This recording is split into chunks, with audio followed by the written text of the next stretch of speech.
Hey guys, and welcome back to the Who Cares Anyway podcast. I'm your host, Chris Dohmen, on this wonderful Friday night. In case you guys haven't noticed, we're starting a little early tonight because it's about 5:30 Central, 6:30 Eastern, and there's a reason for that.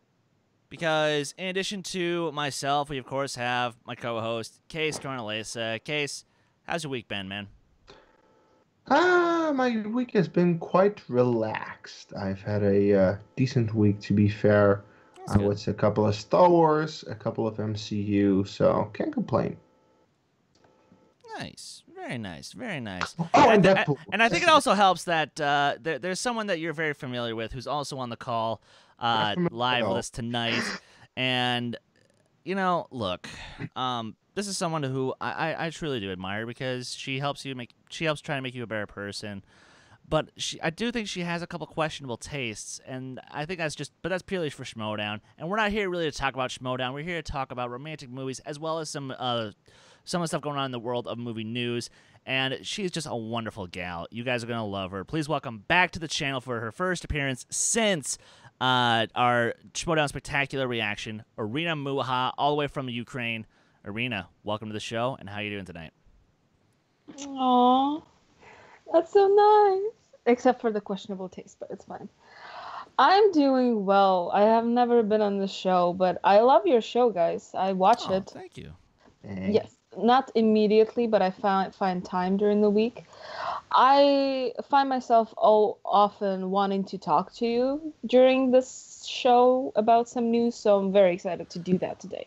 Well, I was going to say, and now you're going to have the perfect opportunity to yell at us in case either of us are out of line about something, which, given the slate of news coming tonight, that's going to happen because I have some stuff I just need to get off my chest and, anger and, yeah. But before we get to that, let's just ease on in because as far as a personal note, real fast, I messed up today, guys. I made a horrible decision. Do you want to know why? Please tell us. So, obviously, we all met up because we're all Collider fans and whatnot, and I usually make time to listen to their podcasts, whether it's Riley Roundtable, Rule of Two, Jedi Council, Collider Live, etc. And as a lot of you guys know, sadly last week, Mark Riley lost his dog. And on his first episode of Riley Roundtable since Cal's passing, I tried to listen to it, and it didn't help. You done did fucked up. I done did fucked up because last night I did my sister a solid and I dog sat. So I was hanging out with my Neff dogs, two of them. I love them both. And one of them is almost as old as Cal was. Oh. And as I'm driving away from her house listening to this podcast, I'm literally on the highway just bawling my damn eyes out. I'm like, why am I doing this to myself? But oops. I guess I'll know for next time. Let's not do that when you're on a public transportation system with hundreds of other cars around you. That might be a smart idea. Bad idea. Yeah. Not my proudest moment, but yes. If you're gonna listen to a podcast about dead dogs, you're gonna have a bad time. Yes. To quote South Park. Pretty much. But now onto something maybe a little more happy. Let's start to break into the movie news. And now I actually do mean this because this is positive as far as the response, because the Oscars, what's going on, guys? Do we need to have a talk? Do we need to just... we really do. Because apparently John Bailey, not to be confused with Epic Voice Guy, who you know from Screen Junkies and all that, president of the Academy, decided that during this year's Oscars, they're going to cut 4 of the big technical awards to save time. This is not even technical. Literally, they proposed to cut editing, cinematography, sound mixing, and sound editing. That too? I didn't know about those two. Sir, I did not know about those two. Sir, go screw yourself. But guess what? I don't have to be the one to say that, because this has gotten so much backlash, and not just from movie buffs, but I'm talking powerhouse titans in the industry. And to start it off, who was the first to come onto this? Literally, the American cinema editors, all the other big editing unions in LA, they straight up said, not good enough. Give us airtime. Don't give the award during the commercial breaks. Don't do that to us. Because editing is an incredibly important part of the Do you want a movie? Editing. Exactly. If you don't have editing, you don't have your movie. Same for cinematography or sound mixing or sound editing. Yep. You will not have your fucking movie if you don't have any of these things. And you know what you should cut out? The shorts that nobody gives a fuck about. No, keep the shorts. They're cute. They're cute. No, but nobody gives a fuck about them. I like most of them. Or documentary. If I had a little more time, I'd watch them all. But, then, of course, in comes the American Cinematography Society, and literally, their president chewed Bailey out in a public statement, basically saying, whatever justification you have for this, go screw yourself. Mm-hmm. Like, yeah, okay, well done. Yeah.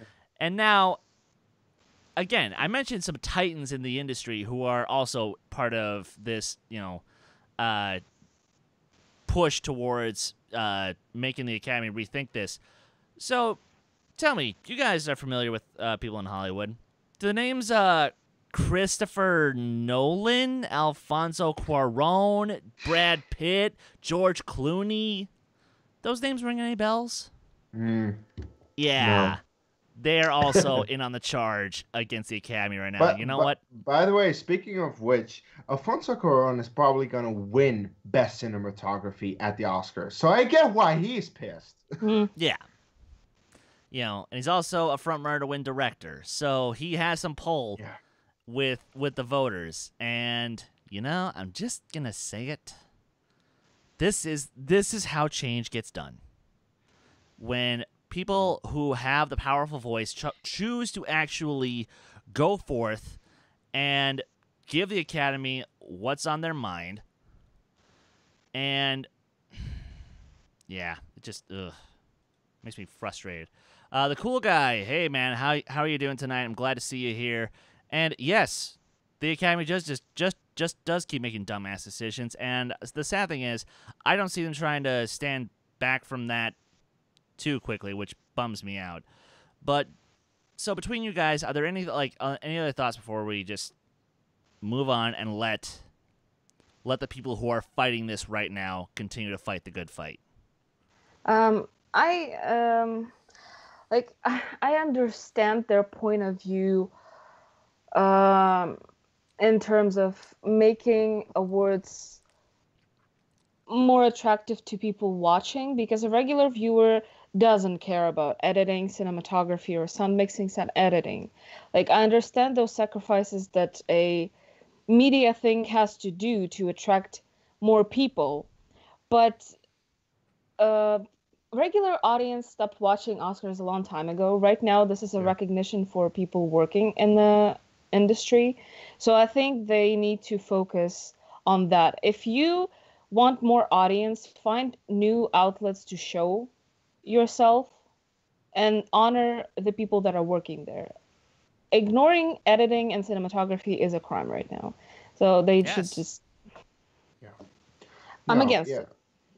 Look, the thing with the Oscars is that they've, the last couple of years, have not been actually giving the awards and the nominations to the movies that actually deserve them, but more the movies that are the most PC. Because seriously, that you can see that all about... What does that do with the editing and the cinematography? No. Let me get to my point. They think that the way to reel in audiences to watch their show is to make it more PC, and as a result of that, they've actually driven more away. They've actually made sure that that there are not as many people watching, and they're like, oh wait, what are we doing that is wrong? well, maybe we should find a more PC host. And you don't have a host as a result of that because you're too goddamn PC about it. Oh, maybe we should. You keep using maybe that we word. should. I don't think it means what you think it means. No. Let me get to my point. It's just at that point they're like, oh, let's maybe try and introduce the best popular movie of the last year, because for the last couple of years a lot of audiences have been craving more blockbusters to be nominated for Best Picture. No, that's also not the answer. Just give blockbusters that actually deserve the recognition. I mean, last one I can remember was Mad Max Fury Road, for example. Give those movies the recognition that they deserve, rather than you guys inventing a new award, which is bullshit anyway. The Oscars are trying to do all kinds of things to make sure that that they're getting more audiences, but instead are pushing audiences away because all the decisions they're making are wrong.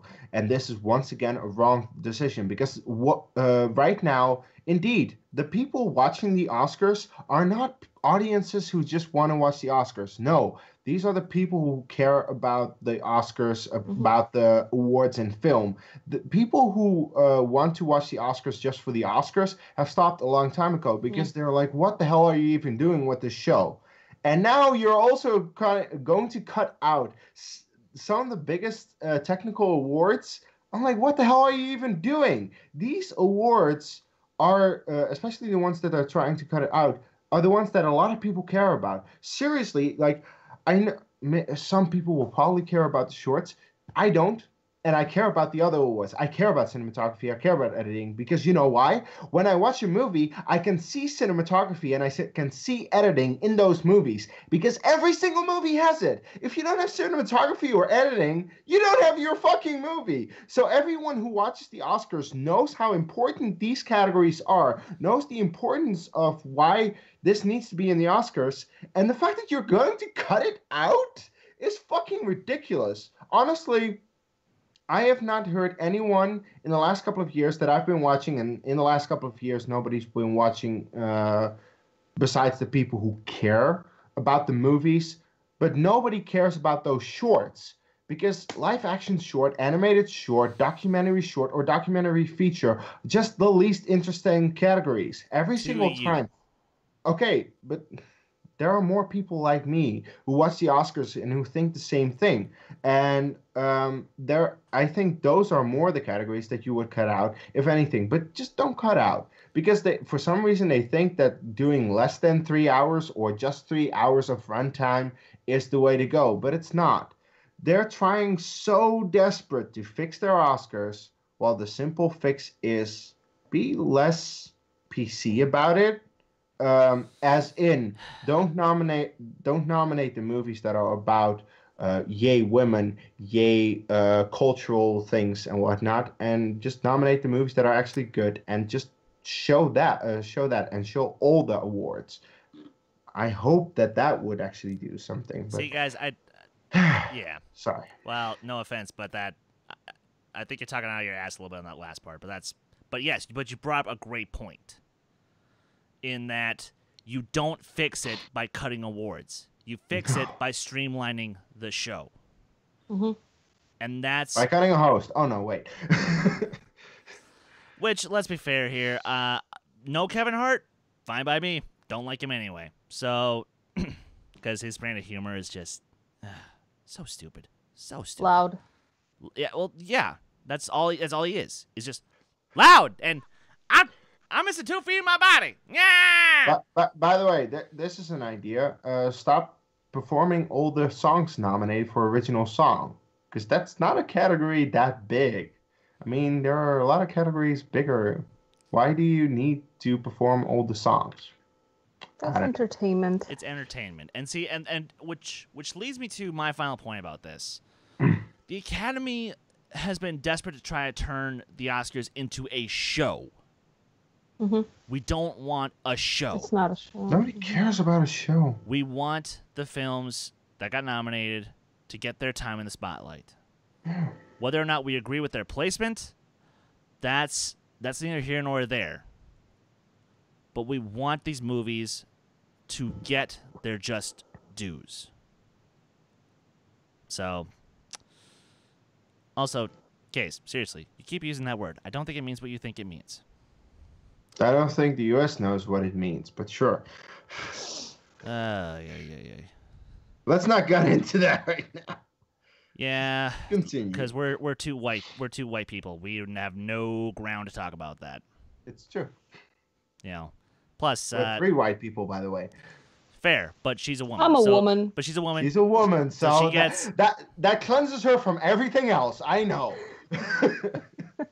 Yeah, and well, see, okay, you know what? No, fuck it. News on hold for a second, because going back to a conversation I had a while back, we're still in that time of overcorrection. So fine, if you want to make a cheap pot shot about it, fair. But try to come at it from that perspective then, because that's all that's happening in the world right now, is that we're just trying to make up for lost time by overcompensating, and then in 5 years it'll balance out again. Hopefully, it will, because that's the order of balance. It's the way that the Force can be restored to balance. You're welcome. I'm gonna drink every time you mention Star Wars in this show. You are going to be shit-faced because we have 2 stories about Star Wars tonight. So I know. Yes. Everyone playing along with the drinking game, you're fucked. You are fucked. You're a foobar. Fucked up, but beyond all recognition. That's a Saving Private Ryan. Yes, well done. But yes, so let's move on to some actually fun stuff for a little bit before we get back into rants. Now, this one's partially for me because I grew up with a little show called All That. Okay. And it was a show that was essentially like Saturday Night Live for kids and young adults. And it brought about several big actors from the 2000s, like Drake Bell, Josh Peck, Amanda Bynes, Kenan Thompson, who I might have forgotten to mention, is now currently one of the biggest paid actors on Saturday Night Live. Mm-hmm. Well, he is now reviving the show that gave him his big break as an executive producer. And to be honest, I'm happy about this. Plus, this is a really respectful way for him to pay back tribute to what made him big in the first place. I think that's just awesome. You guys have any quick thoughts about that before we move on? I'm European. I don't have thoughts. I watched Kenan and Kel. They showed it on TV here. I know that. But I know Kenan very well because I used to watch SNL all the time. It was a big part of my life. And yeah, since I've been watching, he's been a cast member in there. Kenan's awesome. He's hilarious. So whatever he does, I think it will work out well, especially since he came out of the show. I'm sure he will know what to do with it. And that's kind of my thought process as well, because, like I said, he did this show for years. And it's what ultimately got him his Kenan and Kel spinoff, which now I'm just thinking about is ludicrous in that intro sequence, and I'm just like, yeah. Okay. Moving on to more happy stuff. Guys, you might recall that earlier this week we dropped a little reaction video for a little trailer to Frozen 2. Check it out. Check it out, please. Shameless plug. Shameless plug. Don't care. Because that trailer was amazing. Yep. And the best part is, I know nothing about the story. Mm-hmm. I know nothing about the new characters. But the questions are there, just like Nico said in said review. And my intrigue is through the fucking roof for this movie. Kees, how excited are you? I am so excited. I love the first movie. You know I love the first movie. I've shown that in a fandom match. This second trailer, or this first trailer for the second movie looks amazing. It looks like great animation, great score. We're going to continue these great characters that we know and love from the first movie. Going to continue them on their story, where Elsa is going to be hopefully fully be able to control her powers to the extent that they are, because how powerful is she? Question mark. That's a question mark that I have that I hope the movie will answer. What are Christoph and Anna up to after what happens? Question mark. I want an answer to that. Yeah, I just know that I am very intrigued. There are a lot of questions that I want answered. I want this movie to answer all of it. And yes, I don't know anything about what is going on in this movie. Just know I love the first movie. I know Disney's track record. It's pretty good usually. And I know that they can make another great one. Give us what we saw in the trailer, and I'll be very happy.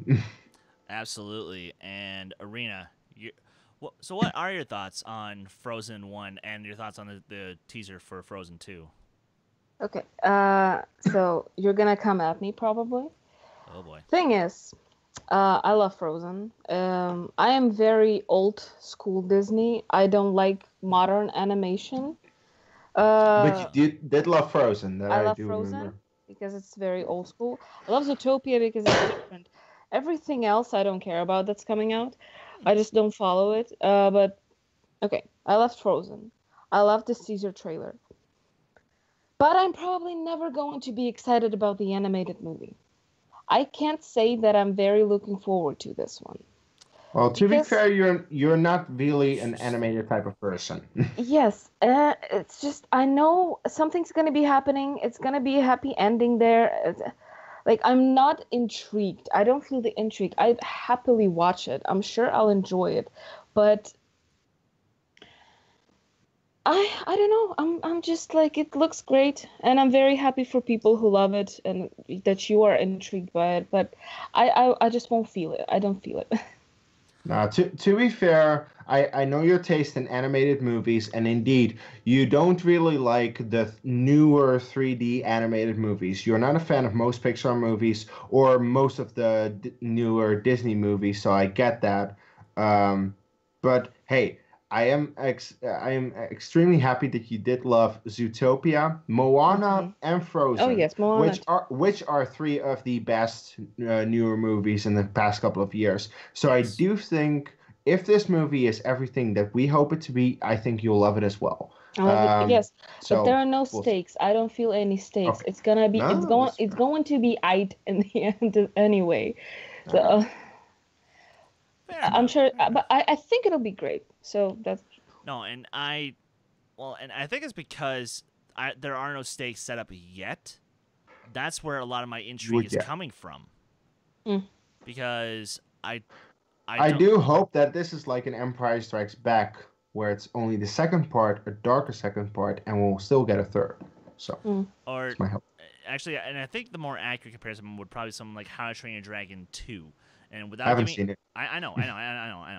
And without giving any form of spoiler, like, yes, it does go a little bit darker in tone, but the reason I love that movie over the first one is it's so much more layered. You learn so much more about these characters than you could have even thought possible. And, it's why as soon as I'm done with my bartending shift tomorrow night, I'm going to make sure I have about $20 saved up for going to go see How to Train Your Dragon 3, and I'm going to go bawl my eyes out, I'm sure, because I adore those movies. In fact, I might even like them better than the Toy Story trilogy, if I'm being completely honest. Wow. Yeah. So, but we're going to move on to the next story here. To another quick little teaser, and this one's mostly for Kees and myself, because, we both really you see that poster there? really love Lord of the Rings. See that book? You see the entire disc set? Even the fucking Hobbit movies, which I don't really enjoy, but I do have them. Because I got it for you. That's true. Yeah, I was saying, actually, I've got my 12 disc Blu-ray set already hooked up to my TV, and you know what? Only 12? I have 30. I just have the Blu-rays, bro. Sorry. I do too. Bruh. But, no, I watched the trailer, the teaser. Oh, you did? Okay, perfect. But then, you want here before, in case I freak out too much, Irina, as a quote unquote newcomer to the world of Tolkien and Lord of the Rings, what are your initial thoughts on? Oh, honey, sweetie, baby, I watched Return of the King in the theaters. Are you kidding? Oh, she did. my woman. There we go. And she loves that movie. So. And my best friend is obsessed with Tolkien. He told me everything about Silmarillion. I'm not sure how to say it. Silmarillion, yeah. Yes, I know a lot. Okay.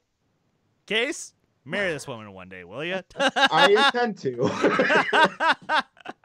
All that being said, I don't have a lot to say about the teaser. I had to read the plot because it is a teaser. What is it, like 50 seconds? Yeah. Yeah. It's what I amazing. have to say, the visuals look amazing.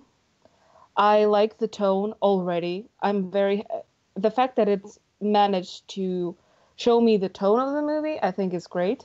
Nicholas Hoult is very talented. So I haven't heard about this movie until a couple of hours ago, but now I'm quite excited. So Yeah, I was about to say, and my God, okay, everyone has their dreamboat actor of like Armie Hammer, Henry Cavill, whatever. Nicholas Holt's mine. Ever since Fury Road, yeah. He's been like my dreamboat guy. No, he is. He's a candy. And the straightest part is, I'm not even gay, but. Sometimes you just have to have a straight man crush, and when it's not, it's not Neil Patrick Harris, it's Nicholas Hoult. If he says that he wants to die gloriously on the Fury Road, oh, I know that you just instantly come. Ladies and gentlemen, this show has officially derailed. Let's do it. That's okay though. Drink. But going back to that point you said, and this is just like with the Frozen 2 trailer as well. I loved how I got the tone of the film. And sure, I know pretty much the entire biography of Tolkien because I think I've read it 5 different times across 5 different books. But, no, the same book 5 different times. That's also how they did it. Yeah, a couple of them, yeah, that too. Yeah. But I've never seen what his actual story was like in a visual sense. I've only been able to just picture it in my head because the guy's been dead for 50 years now. Long time, so I'd like to know what he saw in the trenches of the Somme that would have inspired him to create these epic stories with great characters and big battles. And look, there's a reason that Helm's Deep is my favorite battle of all time in movies. Because of the detail that he put into it, and that Peach literally just took it straight out of the book with a couple tweaks just to make it a little more entertaining. But a little more cinematic. A little bit. But he didn't have to do much. That's the best part. It was already there in the text. So, I'm excited. Kees, any final thoughts on this teaser before I move on? Look, I have been a huge Lord of the Rings fan, not as long as you guys, unfortunately. I missed the in-theater thing, but I think I saw the movies about 12 years ago for the first time, and I've been rewatching them several times per year since. I think last year I got to like 6 times on the extended cuts of the Lord of the Rings movies, which, to be fair, I've been slacking on that one. Because it's more than I have. This is true. And I've actually seen the Hobbit movies several times. And look, what I can say about the Hobbit is that I do think that there is a great one book about that entire story. Because there's definitely a lot that I enjoy in the first 2 Hobbit movies, not necessarily the last one, because the last one is 5 goddamn pages of that book.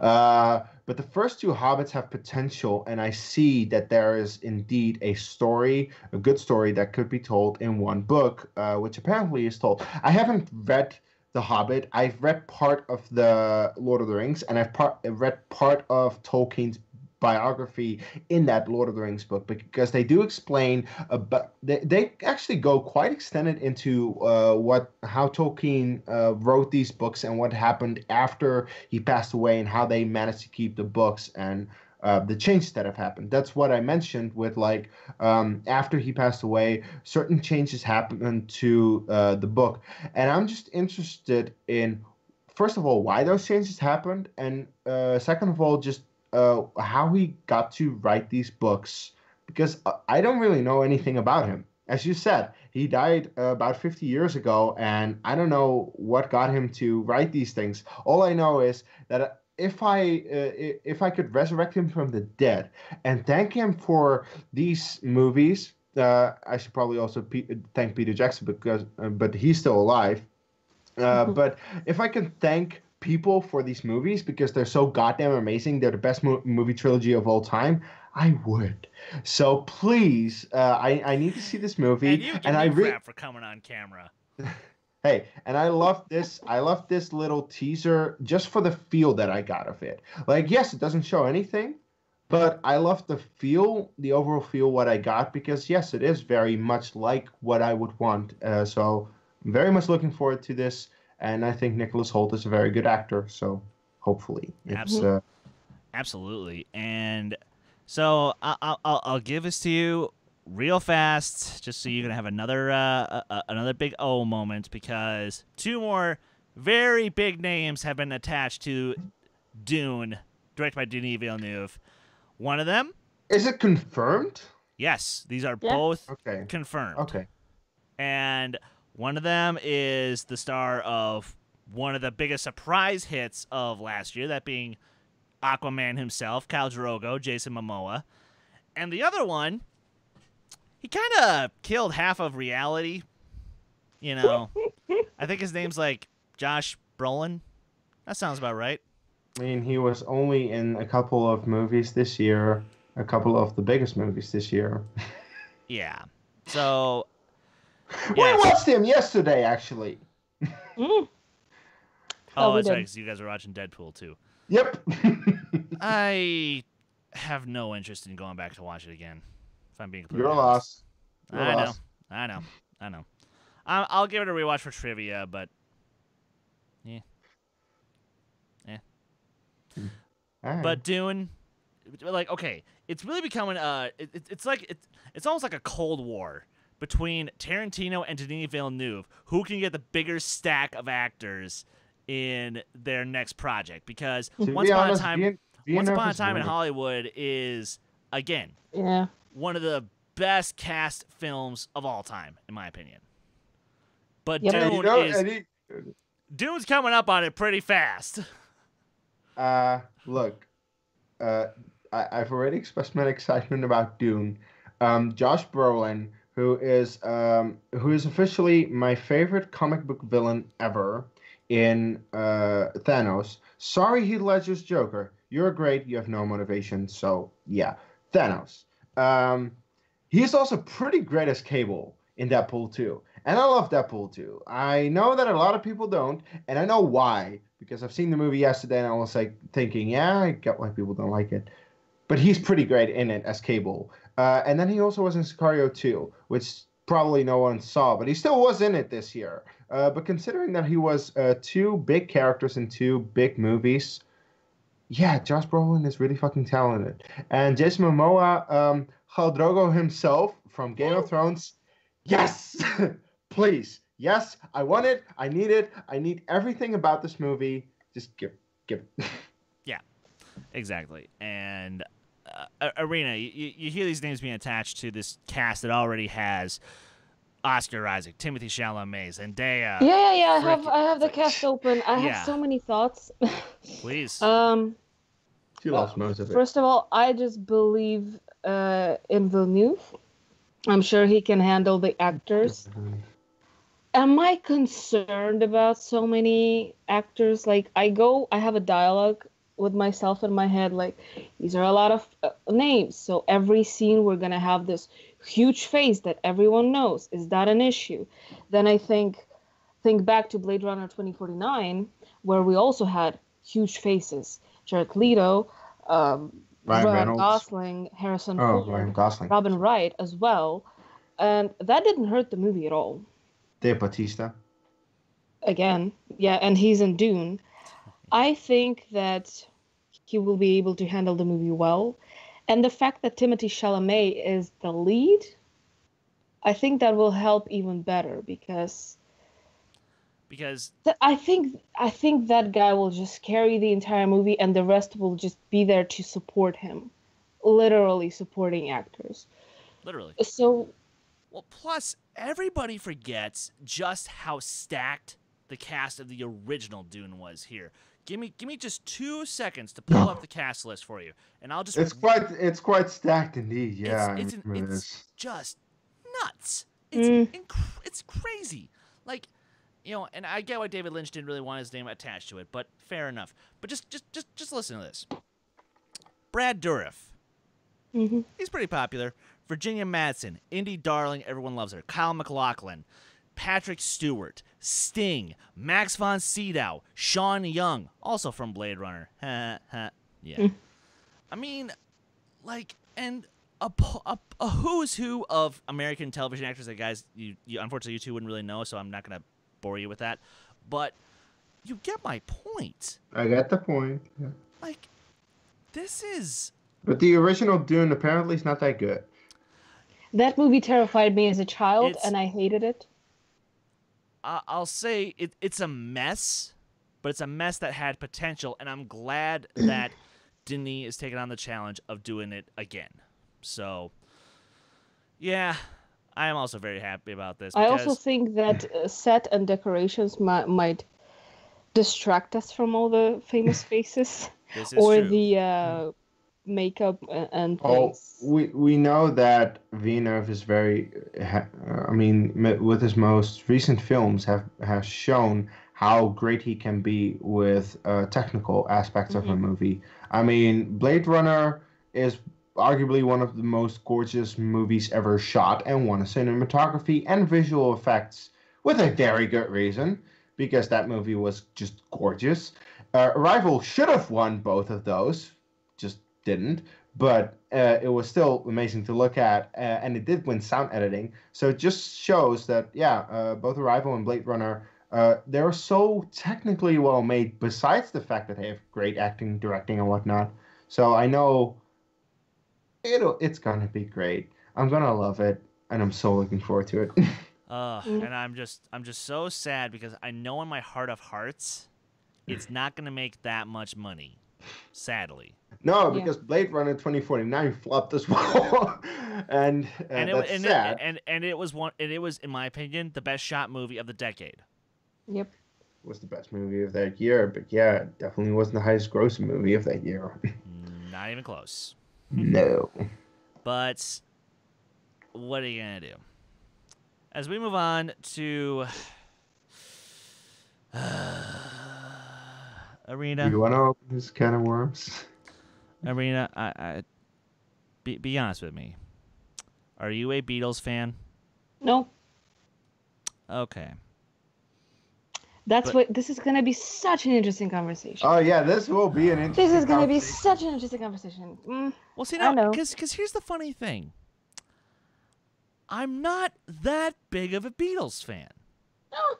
I enjoy their music from time to time. If I'm writing something and I just need some easy listening music, I'll pop on the first Beatles record and I can just write all day to that. Do-do-do-do-do. My problem is, Danny Boyle, you are a fantastic director, sir. Slumdog Millionaire. Slumdog Millionaire, Train Spotting, T2 Train Spotting. I love your work. But why in the seven circles of fuck did you leave James Bond 25 to make this atrocious, insulting piece of filth movie that you are trying to sell to people as, oh, it's an uplifting movie that celebrates the music of the Beatles? No, all it is you saying that the Beatles were a once in a lifetime band that could never be replicated today because of how corporate the music industry has become. I get it. I fucking get it. But, sir, don't do this. Don't make a fucking jukebox musical with the Beatles, because it's never worked. It's never worked. Sgt. Pepper's Lonely Hearts Club Band in 1978, that movie sucks. Across the Universe, 2007, the most pretentious, overrated piece of shit student art film ever fucking made. And now you want to have Ed Sheeran tell our hapless singer-songwriter, "Oh, could you have the line be, 'Hey Dude,' instead of 'Hey Jude'?" Which, side note, 'Hey Jude' is in my top 20 songs of all time, okay? So, Danny Boyle, fuck you! I'm not gonna follow that. I'm not following that. Look, I can just say what I was thinking throughout this trailer. Because I start this trailer and I see this guy who is trying to make Beatles songs, or is just replicating Beatles songs, and for some reason he is he's the only one who knows those songs. For some reason, people are saying like, "Oh my God, that's a great song. Where do you know? It's from the Beatles. Who are the Beatles?" I'm just like, wait, why don't people know the Beatles? Well, apparently something happens in the movie that makes people forget about the Beatles. Like there is some blackout, and everyone forgets besides this one guy who knows those songs. I was honestly confused about that. I had no idea why this movie was even going that way. I was just like, why is this? What? Huh? I was just too confused watching this trailer. I couldn't laugh at anything. I couldn't enjoy anything. I was just too goddamn confused. I was honestly wondering, why are we possibly making a fucking movie that is trying to forget them? Like, I was thinking in the back of my mind, yes, I get the message that corporate music today is forgetting that stuff and they don't care and they're just trying to, like, in the back of my mind, but I'm like, you're trying to make a movie of the Beatles, right? That's what this movie is supposed to be, right? What the fuck am I even seeing? I still don't know what I saw for that minute something trailer, because I was so confused, and afterwards I actually need to talk to Irina to explain to me what happened, and I realized what happened because maybe I had already realized it while watching, but I kind of like, no, they're not doing this. They're not possibly doing this, because what they're doing is so goddamn. Oh no, wait, they're actually doing this.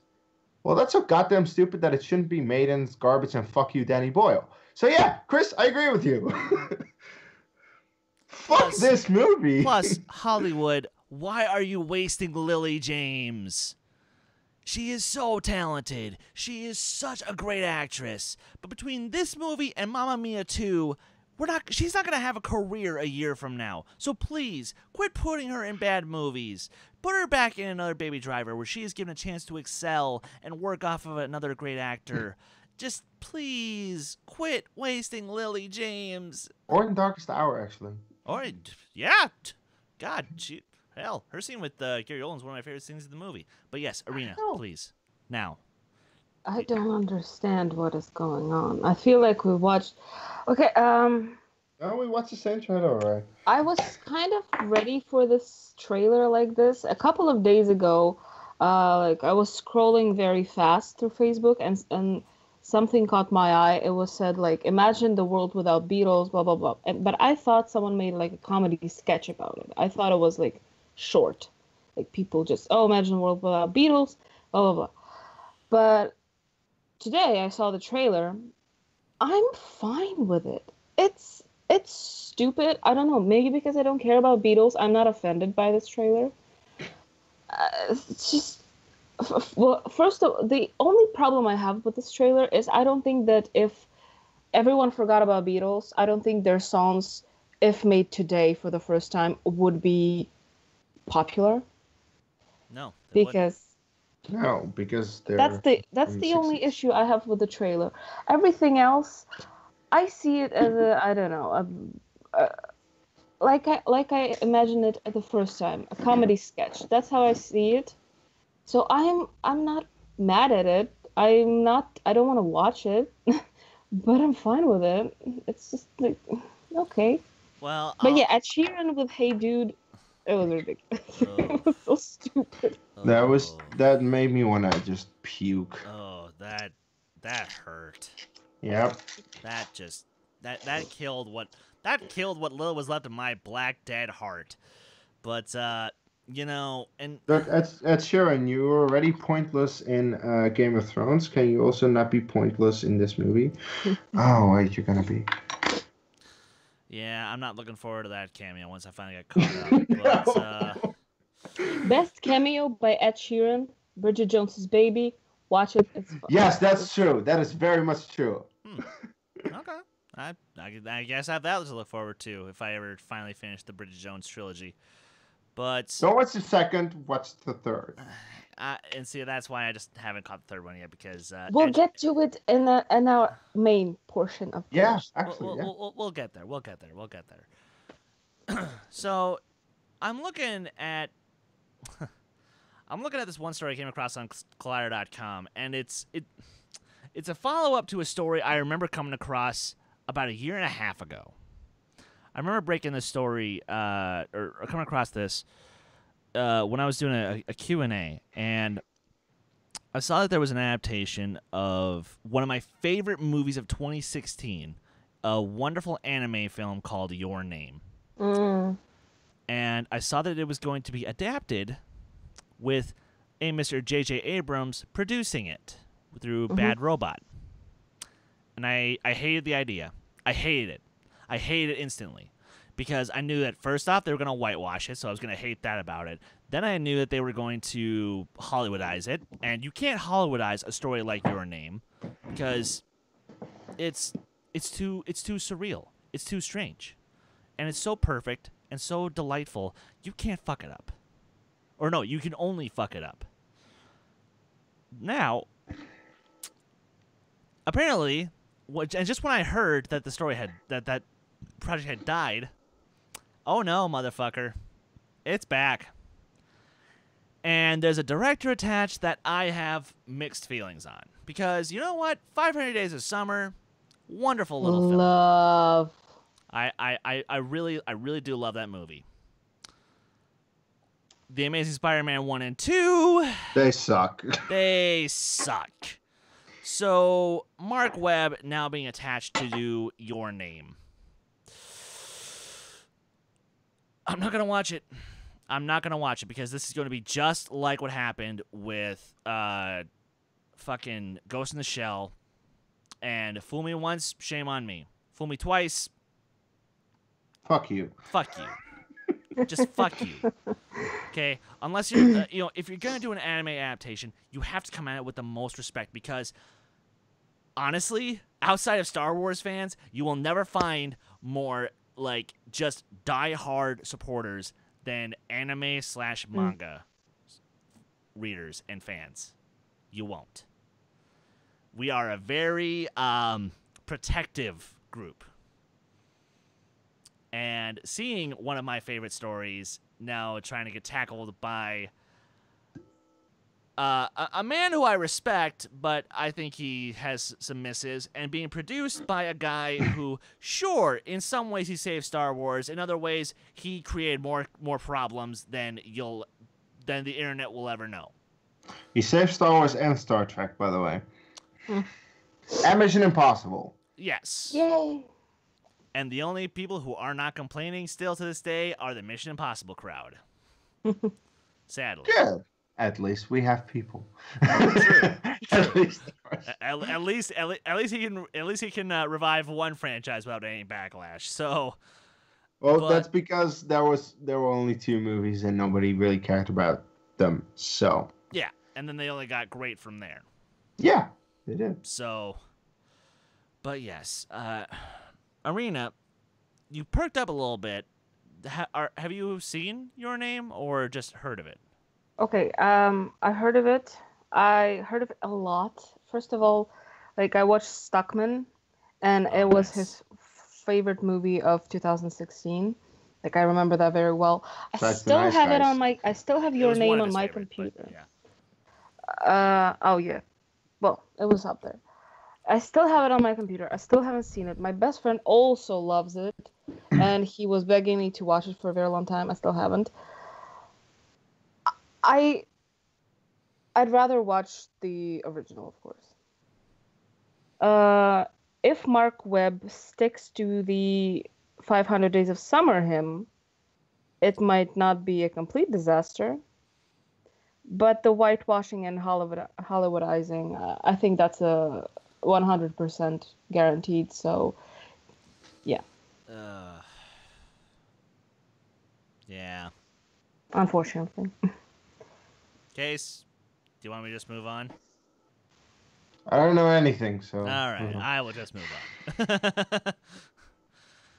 And speaking of adaptations coming out by directors that we still like around here, but have been known to miss sometimes. Hey, I love this director. So far. Yeah, although even you were saying your tune might change after this movie comes out. Yeah. Because how do I say this lightly? In West Agrabah, I was born and raised in the cave of wonders where my lamp was laid. Genie looks terrible. And granted, you want to know something? Everything before that moment, I like the look of Jasmine. I like the look of Aladdin. Yes, we're talking about the Aladdin special look, by the way, guys. Sorry. I like Jasmine. I like Aladdin. Jafar. Jafar looks like a moody teen. I understand that in that shot that we saw, that's going to be from the opening scene of the film. That's not going to be when he's taking Aladdin to the Cave of Wonders, because that's when he puts on the old man disguise, yada, yada, yada. But he sounds like such a wimp. He sounds like all looks like that. Wimp. I hated that teaser. What are you talking about? Okay, to be fair, her favorite Disney movie is Aladdin, so... Probably, yes. Oh. Probably. So this is my Lion King. I told this to Kees. I want to bring this point again about this teaser. Jafar, Aladdin, and whatever else happened, they both look like college students. They put on costumes and they're playing dress up with Aladdin. There's zero charisma. There's zero talent. Nothing is happening. When Aladdin is looking at the cave, there's nothing on his face. I saw nothing in that teaser. It is bland. It is just, it's sad. It is sad. And Jafar looks like he's 20 years old. What is going on? Well, I think they were just trying to cut down the creep factor from the original, because even I have to admit, like, yes, I do love Aladdin, but one of my issues has always been with the third act, especially, like, and granted, that's the point of it, because, like, Jafar is supposed to be at his most menacing in the third act. However, the scenes where he's trying to quote-unquote seduce Jasmine, it just comes across as... Yeah, no, that's true. Super rapey. Okay, I admit that, but that's kind of what makes him like this creepy, I'm fine with it. Creepy villain that you don't like and you want to see defeated, which he eventually does. It's more that I'd rather see Jafar menacing than creepy. Because Jafar is supposed to be menacing. He is supposed to be this creepy, not in that way, but just this like you're scared of him. It unsettles you, because that is what he does in that original movie. He unsettles you. He is an actual creepy, unsettling villain that you're like, this guy needs to be stopped. And I'd rather have him be more creepy towards Jasmine, but I know in today's day and age that's probably not the message that you want to send out as your Disney movie, I guess. Maybe that's the reason why. But seriously, Irina said that she watched it and she hated it, and she told me the things about Aladdin and Jafar, and I was like, okay, I'm just gonna watch it for myself. I want to just watch it by myself and see what I think. I was like, yeah, Jafar is a moody teen. Aladdin is a moody teen, and that's not what he is in the original. Jasmine is just a good-looking princess, I guess. There's nothing to her character in that trailer. By the way, this is the second look. This is not the first look. The first look we already got. We are 3 months out of releasing this movie. You should show stuff. And they're not showing a lot. They're only doesn't this marketing scheme sound a little familiar? I don't know. Solo. What? Oh, yeah, God. okay. This is the second movie that is going to offend me that comes out on my birthday. Police Enough. Yeah, Solo came out on my birthday. This is yeah, coming out on my birthday. What is going on? yeah. Disney hates you, Irina. I'm sorry. Oh No, no. but seriously, yeah. Let's not talk about Will Smith as a genie because I don't know who the fuck came up with that. Because it's Will Smith being Will Smith in blue, and that's And all bloated. and that's all it's ever gonna be. And I thought, if Will Smith actually puts in a performance, like I don't know, he's been good and stuff. If Will Smith actually can be good in this movie, um, hey, by the way, Suicide Squad, shit movie, but he was good in it. He was So like great. Will Smith can put on a good performance. I know that from him, regardless of the movie. So it was like, regardless of the movie, I know that Will Smith. But this Will Smith being Will Smith, just being blue, and it looks terrible and it sounds terrible, and I don't want to see this. And I was thinking, you know what? Maybe Guy Ritchie can Guy Ritchie it up because I love him. Like, say what you will of Arthur, the King Arthur movie that came out. I love that movie. Say what you will about Man from Uncle or the Sherlock Holmes movies. I love them. They're great. I think that Guy Ritchie has a style about him that can definitely elevate a movie. Which, well, yeah, it will definitely piss people off because it's a style that is for certain people, but it is for me. I love that style. It's just I see nothing of that in this trailer. Mm-mm. I see just bland characters with bland things, and it's just, oh, we're gonna reboot Aladdin. Money. Yeah, we get it, Disney. Just fuck off with this movie. Everyone loves the original Aladdin. Just make a Black Cauldron movie, for example. Make a movie that people didn't love universally when it came out, and that has a lot of potential of being great. So stop with your Lion King and Beauty and the Beast and Aladdin because nobody gives a Hunchback. shit about it. Or Hunchback. Oh yeah, fuck that. Ugh. Or Dumbo for that matter. Oh, Stop with that shit and give us stuff that we actually didn't really know about and might be intriguing. But yeah, Disney's gonna just play it safe and reboot Aladdin like I that. know. I It just know, I know. because I went to bat so many times for this movie, and you know what? Here's the thing: I'm still gonna like, because by the time this comes out, I'll definitely have a job, so I'll have some money, and then I'll finally watch it and I'll give it a review. But man, I think it's just gonna be a slog. And granted, I'm going to literally clear my mind of any negative thought before I go in. Same with me and Solo, Yeah, essentially. yeah, and I'll give it 100% a fair shot. But man, it's doing itself no favors. And I get why they aged Jafar down because look, you had two options with that creep factor. Either you aged Jasmine up or you aged Jafar down. So they went Jafar down. Fair enough. Fine. Cool. Whatever. But if you age him down, then at least make him menacing At and least creepy. at least make him menacing or make him a great manipulator. And you know what? Maybe we'll get that in the movie. There's a chance. Because mm, again, did anyone really get a line in this? Not really. We had like some mhm. generic line from Jafar, some generic line from Will Smith, and that was it.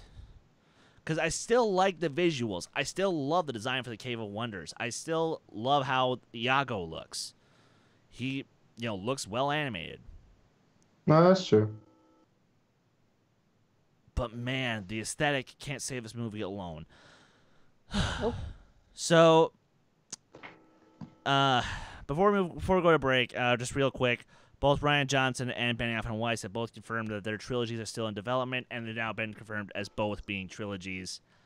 Is anyone surprised? No, because some hotshot uh, journalist, notice the quotation marks, folks, tried to say that Ryan Johnson's trilogy was dead because of him, and insert I hate Last Jedi joke here. So yeah, fuck off, sir. But I was curious about the confirmation from an executive at HBO of all people who confirmed that the Benioff and Weiss trilogy is going to be a trilogy, because for the longest time they only said a series of films. So that could have been 2 films, 5 films, 7 films, 20 films. Avatar films. Ugh. Oh God. Ugh. Kees, I'm throwing a marker at you through my screen. Fuck those movies. Yep. Yes, fuck them indeed. Fuck them all. Fuck them all. Fuck them all to death, like Mr. Garrison said. Yeah. Yeah. But, which now is making me start to beg the question, what are Benioff and Weiss actually going to do? Because if we know... It's not going to be within the 66 years between Phantom Menace and Last Jedi, I think. So that's good. That's a start. The question is where then? And way after or way before? Well, it's likely going to be way before. And knowing from what we know about them as creators, what can we take a wild guess is going to happen? A, there's going to be a lot of lightsaber fights. So that's going to make me very happy. It's going to be... If they want to adapt some books, adapt the Bane books. And this will give you an excuse to finally read them, Kees, because they're so great. All three of them. Hey, look. If they will actually do that, then I will at least read. What is the first name? The name of the first Path of Destruction. Path of Destruction. Okay. Then Rule of Two. I will at least read that. Like, I know of the character, I know what he did, but we'll see. And, well, yeah, and I would just be happy because, man, do I love Darth Bane. But I'm not going to get my hopes up too quickly, but that is still actually kind of where my mind was going as well. It's going to be something in the Old Republic, something that's already been established, but it's not going to be what we've come to know it as. Yeah. And as long as it's not a certain story that, I'm trying to make happen myself. Just we are trying to write already. No, yeah. But I do think, like, Bane has been introduced in canon, at least. Yes. Nothing of Knights of the Old Republic is canon. Bane has been introduced in canon in Clone Wars. Voiced by Mark Hamill, by the way. And I think that little tease gives people something to look forward to, and especially considering that they are continuing the Clone Wars, hey, maybe we'll get some more glimpses of it. And the more glimpses, the more intrigue there is, the more that people will be wanting to read it. Or know more about it. So if they can actually introduce Bane, yes, please. Yes, please. Okay, now, Irina, do you have a thought, or would you like us to just go to break and then come back to the main topic? No thoughts. Okay. I want to know. I want the new Star Wars. That's it. All right, that's fair. So, guys, thank you for tuning in to the first half of the conversation. We will see you back at the second half of the show when we're gonna get all lovey-dovey because they're a couple and I'm single as all fuck. Actually, let's be fair. I am married. I am married to Star Wars, every iteration of it. But we'll get back to that when we come back. I got a divorce for her. That's fair. We'll see you on the other side, guys.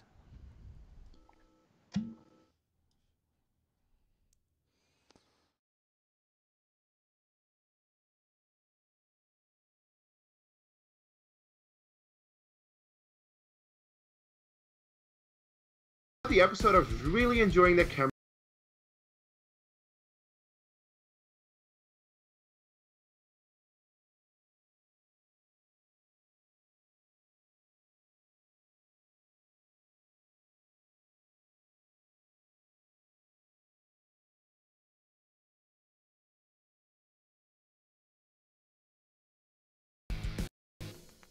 I haven't been this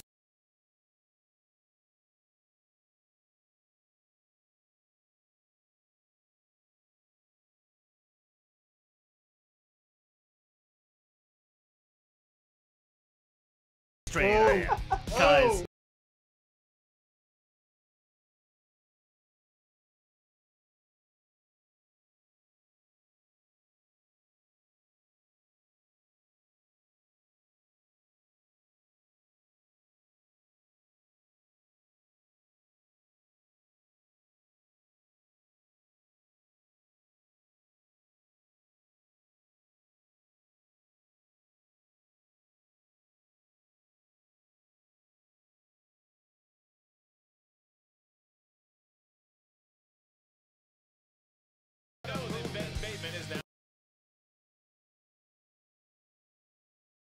The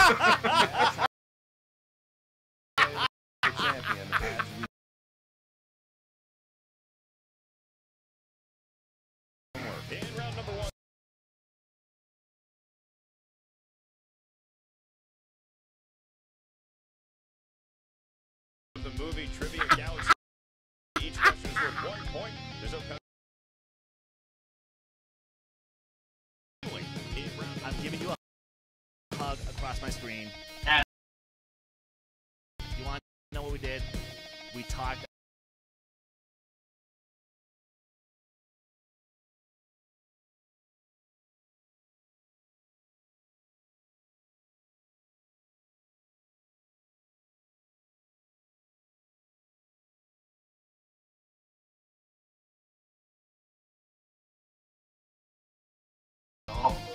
There we go.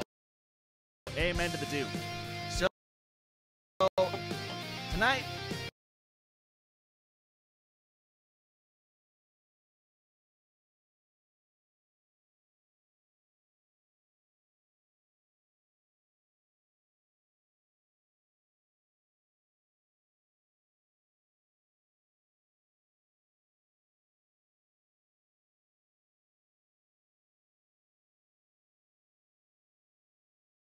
and they're gonna lose again.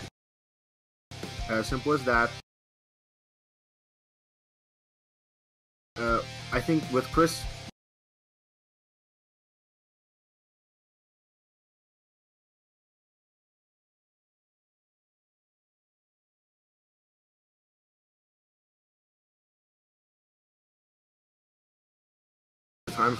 Now, Robin.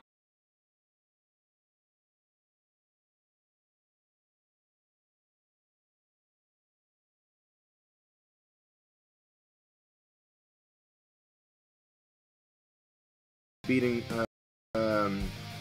Chris.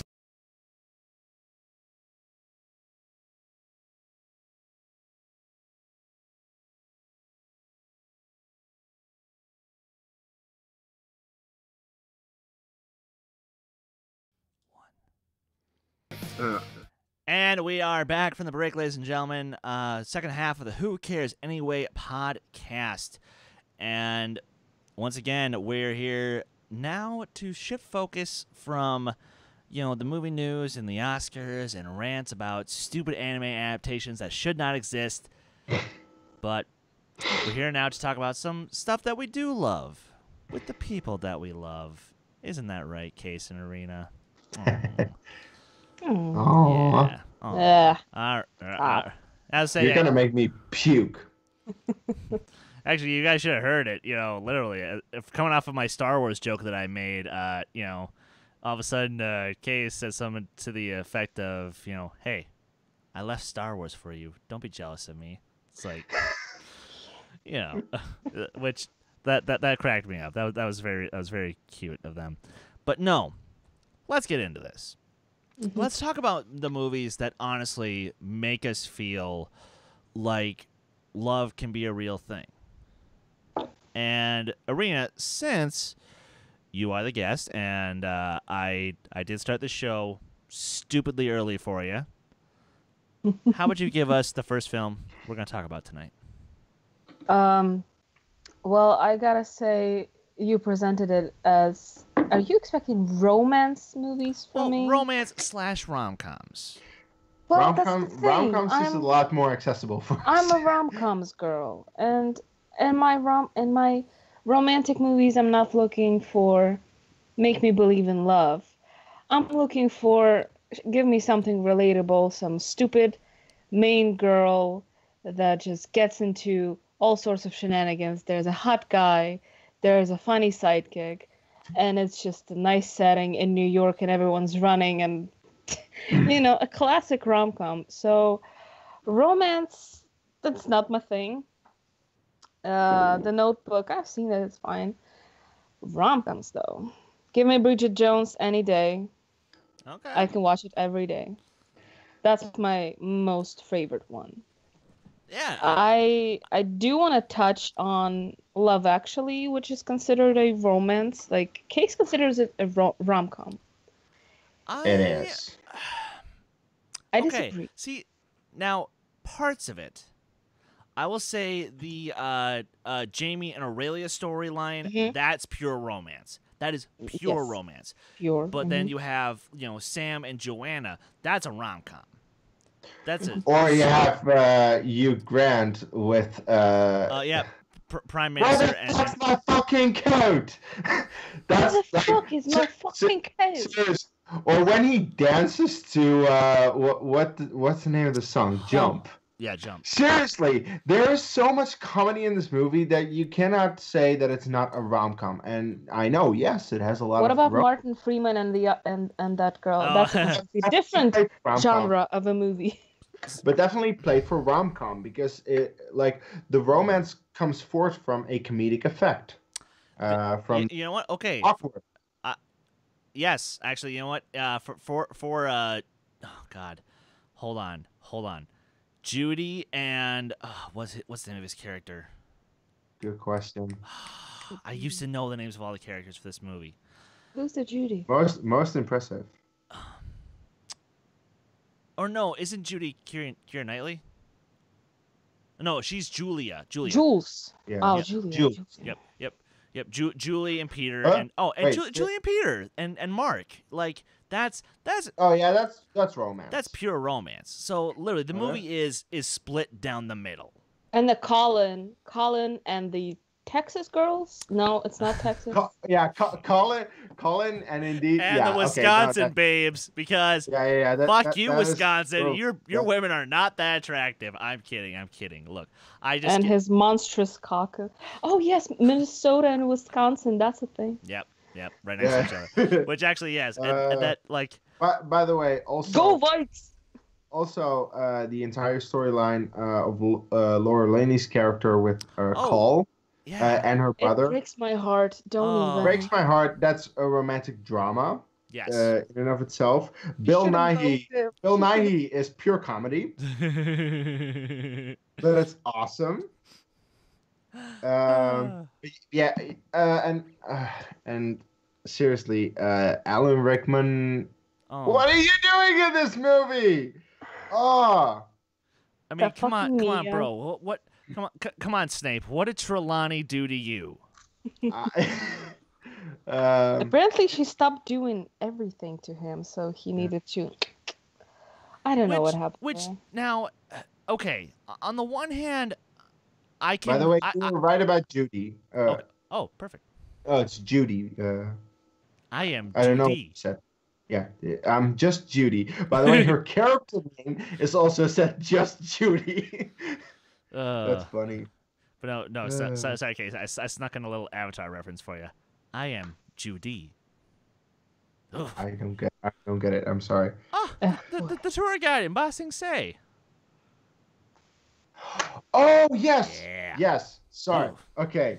Anyway. Sorry, my bad. No, it's fine. But no, like it's funny that like I used to watch this movie so many times. Which is partially why I have so many conflicting feelings about it. Because even though Alan Rickman never actually bangs, Mia. Yeah. It's implied. Well, yes, but actually I think both Alan Rickman and Curtis Hanson have both said that for his character nothing actually happened, but because just the mere act of him buying a present not for his own wife, that's enough to, still basically say that their marriage is broken. Done. Yeah, and you especially see it when they meet at the end at the airport, and they're just like, this is what we are, and we're okay with it because it's a year after it happened, and it just shows, they're done. Yeah. Which is it's heartbreaking really because Emma Thompson is so great in this movie. She is. The way she phenomenal. acts it out. But yeah, it's kind of heartbreaking, and also the heartbreaking story about Alan Rickman's co-worker, played by Laura Linney, who tries to get with Cole, and she is in bed with him, and she gets the call, from her brother, and it's just like no, kills me. Do him now. With a funny little cover of a great Fleetwood Mac song in the background, Songbird. It hurts my heart every time. Yeah. Look, all that being said, it's a Christmas movie for me. Oh, absolutely it is. Well, It's just a Christmas is a theme throughout, but you can take Christmas away and it would still be the same movie. It will be. It's just, that's why I don't put it in my rom-coms or romance category. I have different categories for those kind of movies. No, I like seriously. If you take Christmas away, yes, it would affect the movie, but it wouldn't change the overall heart of the movie, which it has. Besides, by the way, an amazing opening scene in where Bill Nighy is struggling to say "Christmas is all around" instead of "Love is all around." I feel it in my fingers. I feel it in my toes. Cock shit, bugger, both. Where he fucks it up again.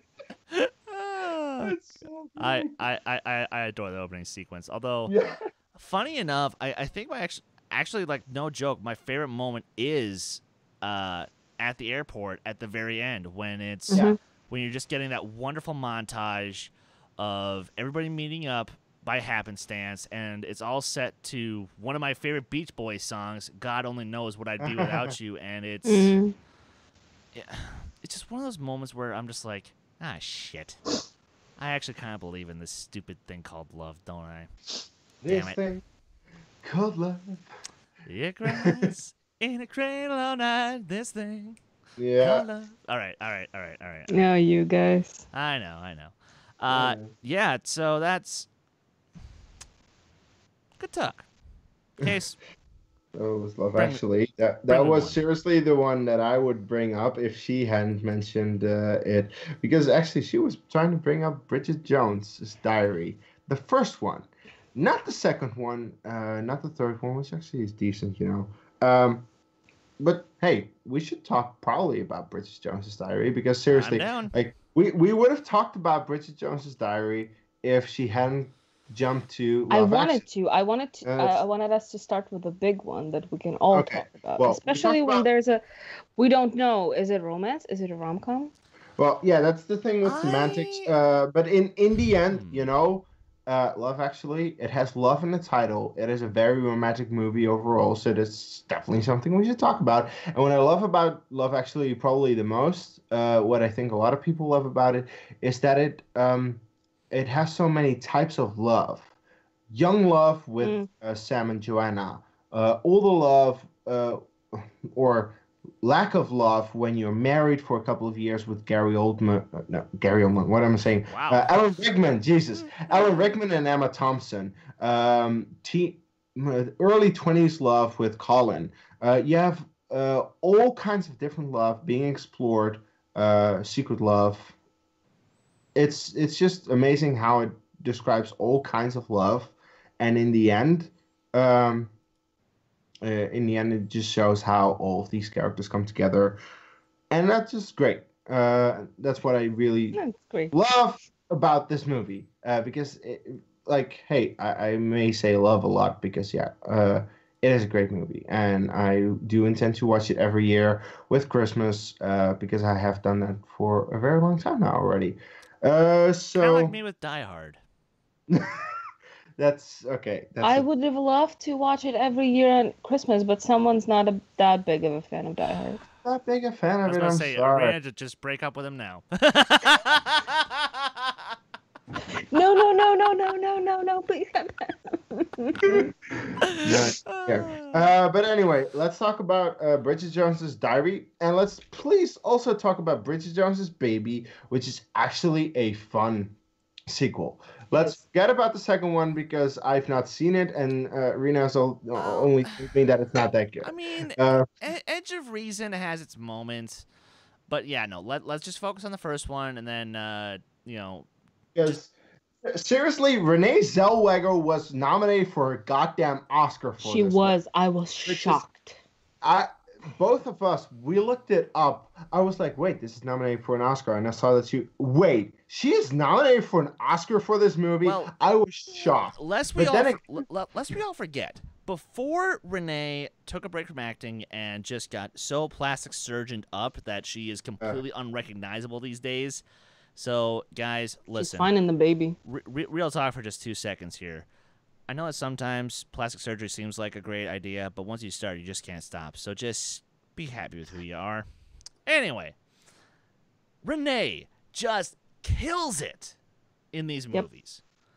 She brings such a charm, but she brings such a relatability that, like, even as a dude, I can totally get behind her.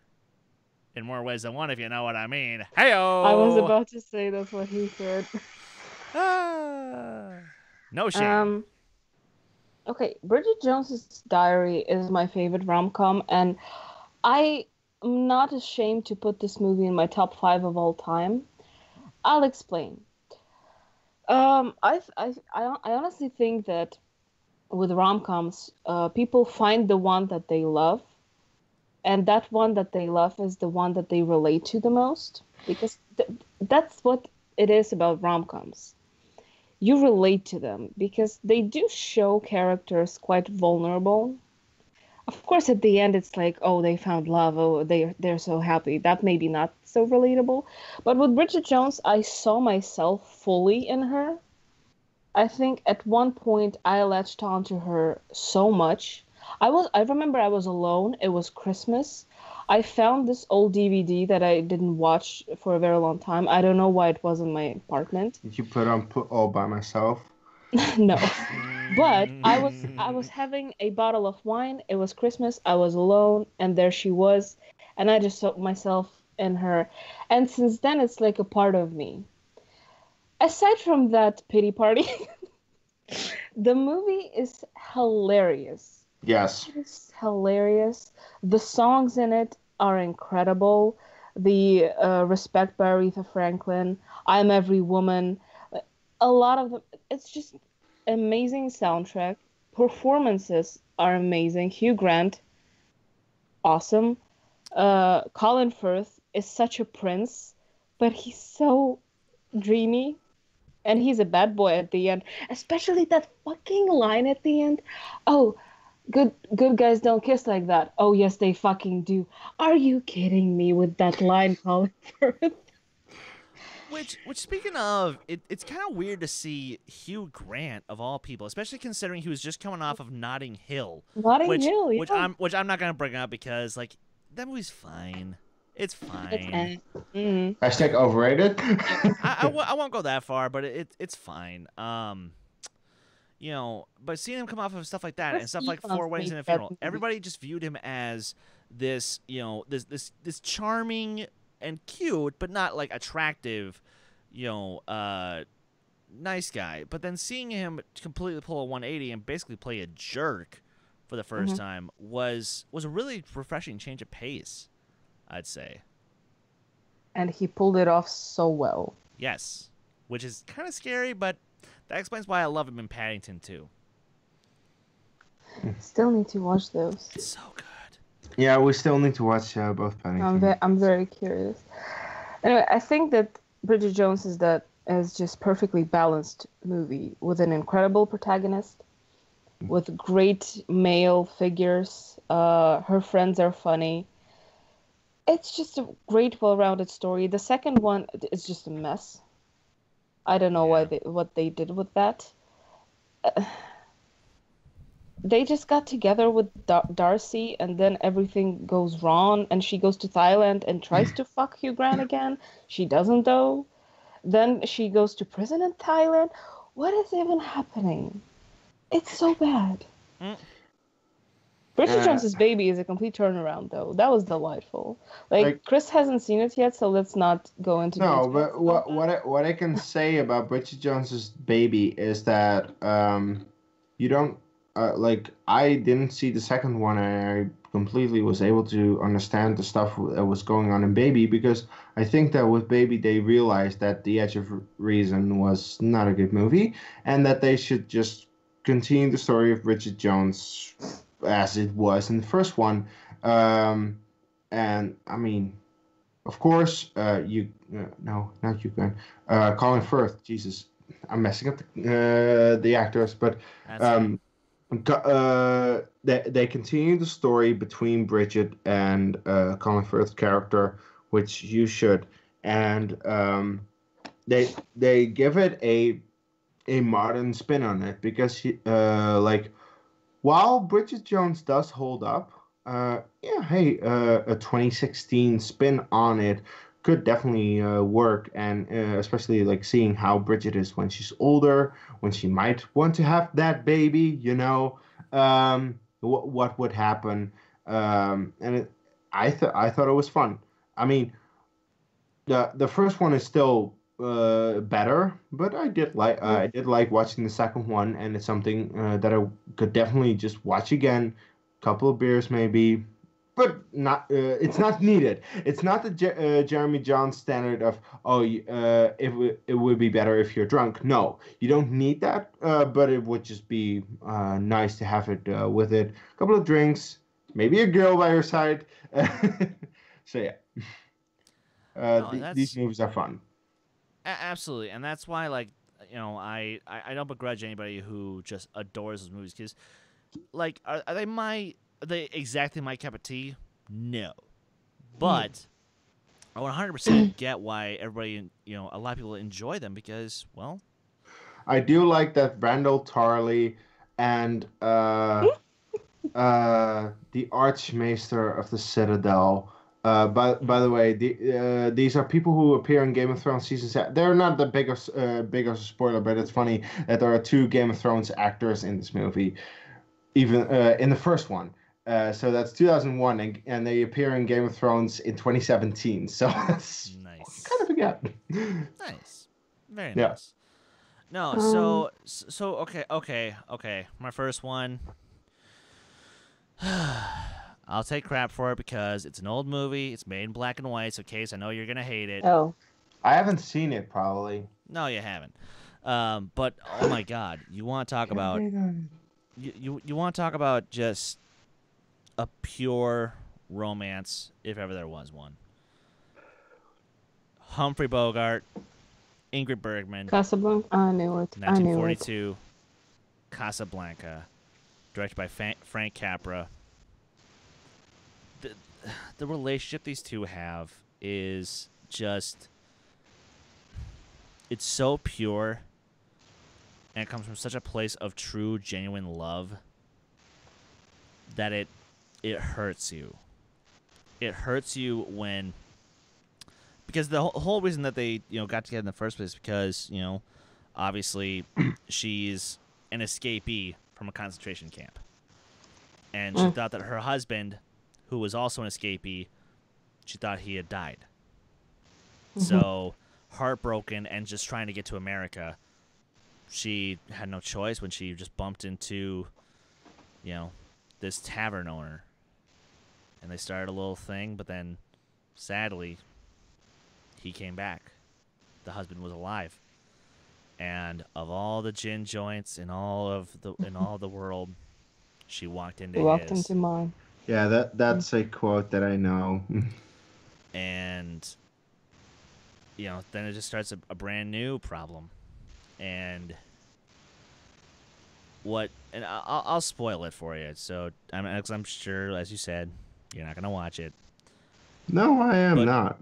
But the scene when he actually makes the choice to give her up, to let her go with her husband, it's one of those moments that just makes you go, oh, Bogey, gotta hate you because it's the right thing to do.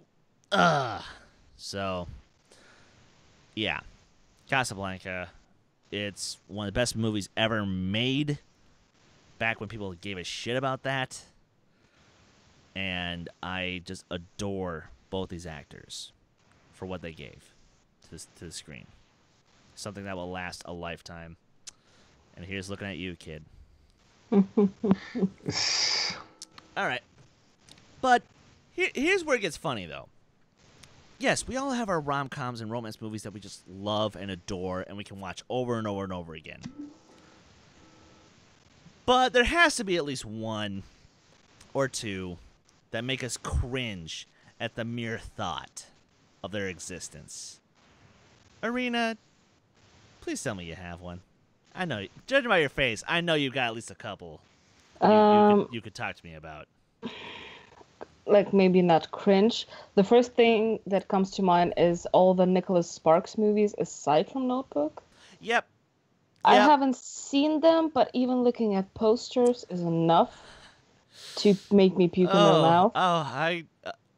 I can walk. Sadly, I can hang. Bad Dates. A Walk to Remember is good, although A Walk to Remember and is The actually Notebook. pretty good. I can't give that movie crap. Yes, those are good. The rest, I haven't seen them, but yeah, those Dear are John. Quick. Yeah, there's some Safe Haven or something with Josh Duhamel and his ghost of a wife. Something I don't even know. There is a rom-com that is very popular that I have seen partially, but the thought of it is kind of crazy to me. 13 Going on 30. Yeah, thank you. Oh, I've seen it. Thank you. Okay. She's 13 years old, and she stays in 30. And there's Mark Ruffalo. Have you seen Mark Ruffalo? He's nice, but she's 13. No, I've seen this movie. That's a crazy thing about this. Yeah. And it's so popular. I see it everywhere. People adore it, and I don't get it. First of all, I think that what's her face? Jennifer Garner. Her performance is a little bit weird and cringy. Mm-hmm. Chris, say something. It's just so weird. I will happily take over for a moment. So, look, I like Jennifer Garner as an actress. I think that, given the right material, she can kick a lot of ass and she can be awesome. But, man, is she directed poorly here. And lest people forget, this was one of Andy Serkis's first big roles not in a suit, asking for his glasses. So, and he's completely wasted in the movie. Sure, he has a fun dance. Wait, what was he in the movie? Oh, right, he was. Yeah, sadly. And look, Ruffalo, as great of an actor as I think he is, he was never cut out for the rom-com scene. He was never cut out for that, because sadly, I hate to say this, he's not as great of an actor as I think Mark Ruffalo is, he's not cut out for rom-coms because he's not good looking enough. Yeah. Actually, I do think he works in Eternal Sunshine. That's a different kind of movie. I'm talking about like the peppy, upbeat, kind of rom-coms. No, that's fair. Yeah, Eternal Sunshine is romance. Yes. Okay, he was in a romance that I like. Oh, it's with Reese Witherspoon, just like Heaven, with Reese Witherspoon. I like it. I'm glad you enjoy it. Thank you. We're talking about 13 Going on 30. Well, no, and just final thought is, basically, it's a female version of Big, the Tom Hanks film, but I hate that movie too. So, sorry guys, but yeah. Kees? I remember seeing this years ago on television when I was probably too young to even comprehend why this movie was bad. I just remember that it was weird. And I was like, I should probably watch this movie sometime, and I haven't since. But based on what you guys are saying, I'm like, I should probably not. It was just weird to me. But look, I was too young to even comprehend what a good or bad movie was because I liked the prequels back then. So. Since we're speaking anyway, about... would you like to give us the next movie? Oh, sorry, I should. Sorry, wait, what are we? Another creepy one that I want to quickly talk about because I don't want to stop on it. I don't remember about it. It's Clueless because the main character gets with her stepbrother at the end. Fair, but minus that one blemish, I think is actually delightful. I've seen this movie 2 years ago, so I was already of a sound mind. I don't understand. It's so weird. And it's Paul Rudd. Young Paul Rudd is not an attractive guy. and he's her stepbrother. There are no other guys in the world. Why are you going for your stepbrother who looks like Paul Rudd? What the hell? I don't know. Well, Let's just give I Kees mean, the word. you know, and let's be fair. You know, Paul Rudd didn't break through till the mid 2000s for a reason, because no matter what you put him in the 90s, there was always something weird about it. For example, Halloween Curse of Michael Myers. He had no business being in that movie.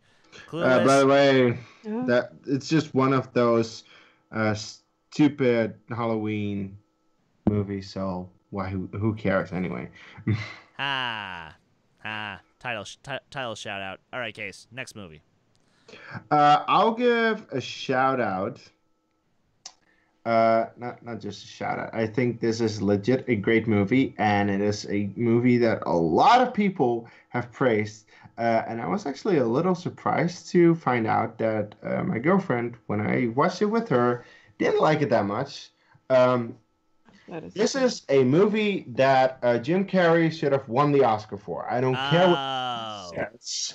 Well, to be fair, I did ask for one that you didn't like. Oh, didn't like. Oh, yeah. So save that one. Okay. Look, here's the thing. I don't watch bad rom-coms. I don't watch these crappy type of movies because I don't watch enough movies to even care about this crap. So I don't watch so I don't have any. So move on. All right, then that's why I wanted to bring up a good one. Then talk about Eternal Sunshine, and then I'll bring up one that I'm in a super huge minority opinion on. So please, Case. Actually, Kees doesn't like 500 Days of Summer. We can have a discussion about that. That's not entirely true. I like it. I just think it's overrated compared to what I've heard. Because there are a lot of people who love 500 Days. I'm like, it was fine. Okay. Then talk about the Sunshine. No, look. Eternal Sunshine of the Spotless Mind. I remember watching it for the first time and actually considering it one of the perfect movies I've ever seen. Then I watched it again with Irina. I realized that it's just not really a movie for me that I would rewatch all the time, but it is a really, really, really, really fucking good movie. It's really solid, especially on rewatch. Actually, knowing what happens, it breaks your fucking heart, man. It's like. And who'd have thought that for the first time since Speed that Keanu Reeves and Sandra Bullock could do that to you? Oh wait, sorry, wrong movie. I will never get over that. I will never get over that. Hey, look, Jim Carrey is usually a comedic guy and pulling some shtick, but what he did in this movie is truly phenomenal, and he should be nominated, and he should at least be nominated for the Oscar, and maybe even win it, because I am still baffled by the fact that he wasn't even nominated for this movie, because when I look up Jim Carrey's IMDb page, I only see that he won 2 Golden Globes. He was never nominated for a goddamn Oscar, and I'm like, why? He has put in performances, The Truman Show, by the way, that are definitely worth nominating for an Oscar, at least a nomination. But yeah, he wasn't even nominated for either Truman Show or Eternal Sunshine or anything else, and I was like, why? Because he and Kate Winslet, seriously, picture Jim Carrey and Kate Winslet in any movie together, and you would think that would not work. But in Eternal Sunshine, you completely believe them. At least the moment that they're going back through the memories, and you're like, oh, but they work actually pretty well together, and it's kind of a misunderstanding why they wanted to break up, and it's unfortunate. Like, this universe creates this possibility of you being able to forget someone because of like one mistake, and that one thing that they introduce is like, you don't want it to, you really don't want it to, but it's still there, and it's just heartbreaking. Like, oh no, why do you do this? Because you're so good together, and it's a misunderstanding that essentially breaks you up. And at least there is some kind of a silver lining towards the end where they do meet each other again. And they have a chance to get it right. So yeah, they do have a chance to redeem, but it's when they are erasing it, it's like, no. You feel exactly like Jim Carrey's character throughout the movie. Don't erase it. but they're still doing it. It's like no. Um, so yeah, the only thing that I have against it is that I probably would never watch it again. But God, this is such a good movie, actually, and I was surprised that I like it so much. You know, if last night I wasn't so busy watching My Sister's Dogs, I probably would have just gotten shit faced and watched it, because I think it is on Netflix now. So, Oh, but interesting. I'm glad I didn't go with that option, because that would have been bad for my liver. But Irina, just real fast, what are your criticisms with Eternal Sunshine, if I might ask? Just like I tried to remember. I checked my letterboxd. I didn't rate it, which tells me that I accept this movie as a very great one, but I do have an issue with it. I don't remember what it is. It's probably the that I don't like watching the men that watching a man who completely destroys himself for a woman and is completely obsessed with her. That is why I hate Great Gatsby. Both the book and the movie, just the story, the obsession, the man completely tearing himself down for a woman. I think that's what's not sitting right with me in this movie. But I'm not and that's sure. something that I would something actually else. completely understand. And I don't- as someone who did that for almost a year with drinking, well, we can relate. I get it. I get it. So, yeah, to be honest, Irina, and I'm glad if you've never had that, you know, if you've never had to like be around somebody who's been through that. And if you truly haven't, I envy you. Because I wish I had not been that stupid almost 10 years ago now. Jesus, where the fuck has the time gone? But fair enough. No, I witnessed this in life. I saw my friend completely obsess and almost kill himself like maybe with alcohol and other stuff. So I know that, but I just don't like these women that just it's hard for me to watch the movies like this. It hits close to home, and if a woman doesn't deserve it and she seems like a bitch, I don't want to see that. You know what? Okay. Fair enough. And for me, it's just it's a masterclass in film presentation. It's a masterclass in storytelling. Yes. It's a masterclass in screenwriting. Charlie Kaufman 100% earned the Oscar win for Eternal Sunshine. And actually, speaking of Oscars real fast, Kees, I would take out Leo for The Aviator, and I would put in Jim Carrey. I still wouldn't give him the win, because I'm sorry. Who won? Jamie Foxx for Ray. Okay, fair enough. Yeah, I was about to say. But if Jamie Foxx for Ray won, and take out Jamie Foxx for Collateral, because it's 2 nominations. He wasn't. He was nominated for supporting in Collateral, not lead. He was lead. I'm pretty sure he was lead. He was. He was nominated for supporting Collateral. I don't agree with that decision, but that's supporting. Just... Okay, well, but yeah, then Leo the Aviator. Yeah, sure. Because I'm not taking out Don Cheadle for Hotel Rwanda. That movie just makes me just question my entire existence. But no, okay. So I'm about to get yelled at, I'm sure. Sure. Irina, are you one of those women who like musicals? No. Oh. Depends on the musical, but overall, I can watch them. I'm not obsessed with them. No. Okay. Well then, I'm just gonna say, if you tell me that I'm gonna be watching 2 hours of a Baz Luhrmann film that stars Obi-Wan Kenobi and Nicole Kidman. Oh, you're gonna okay. This is gonna be a fun one. I despise Moulin Rouge. Me too. I hate everything about it. Me too. Actually, that's not true. That's not true.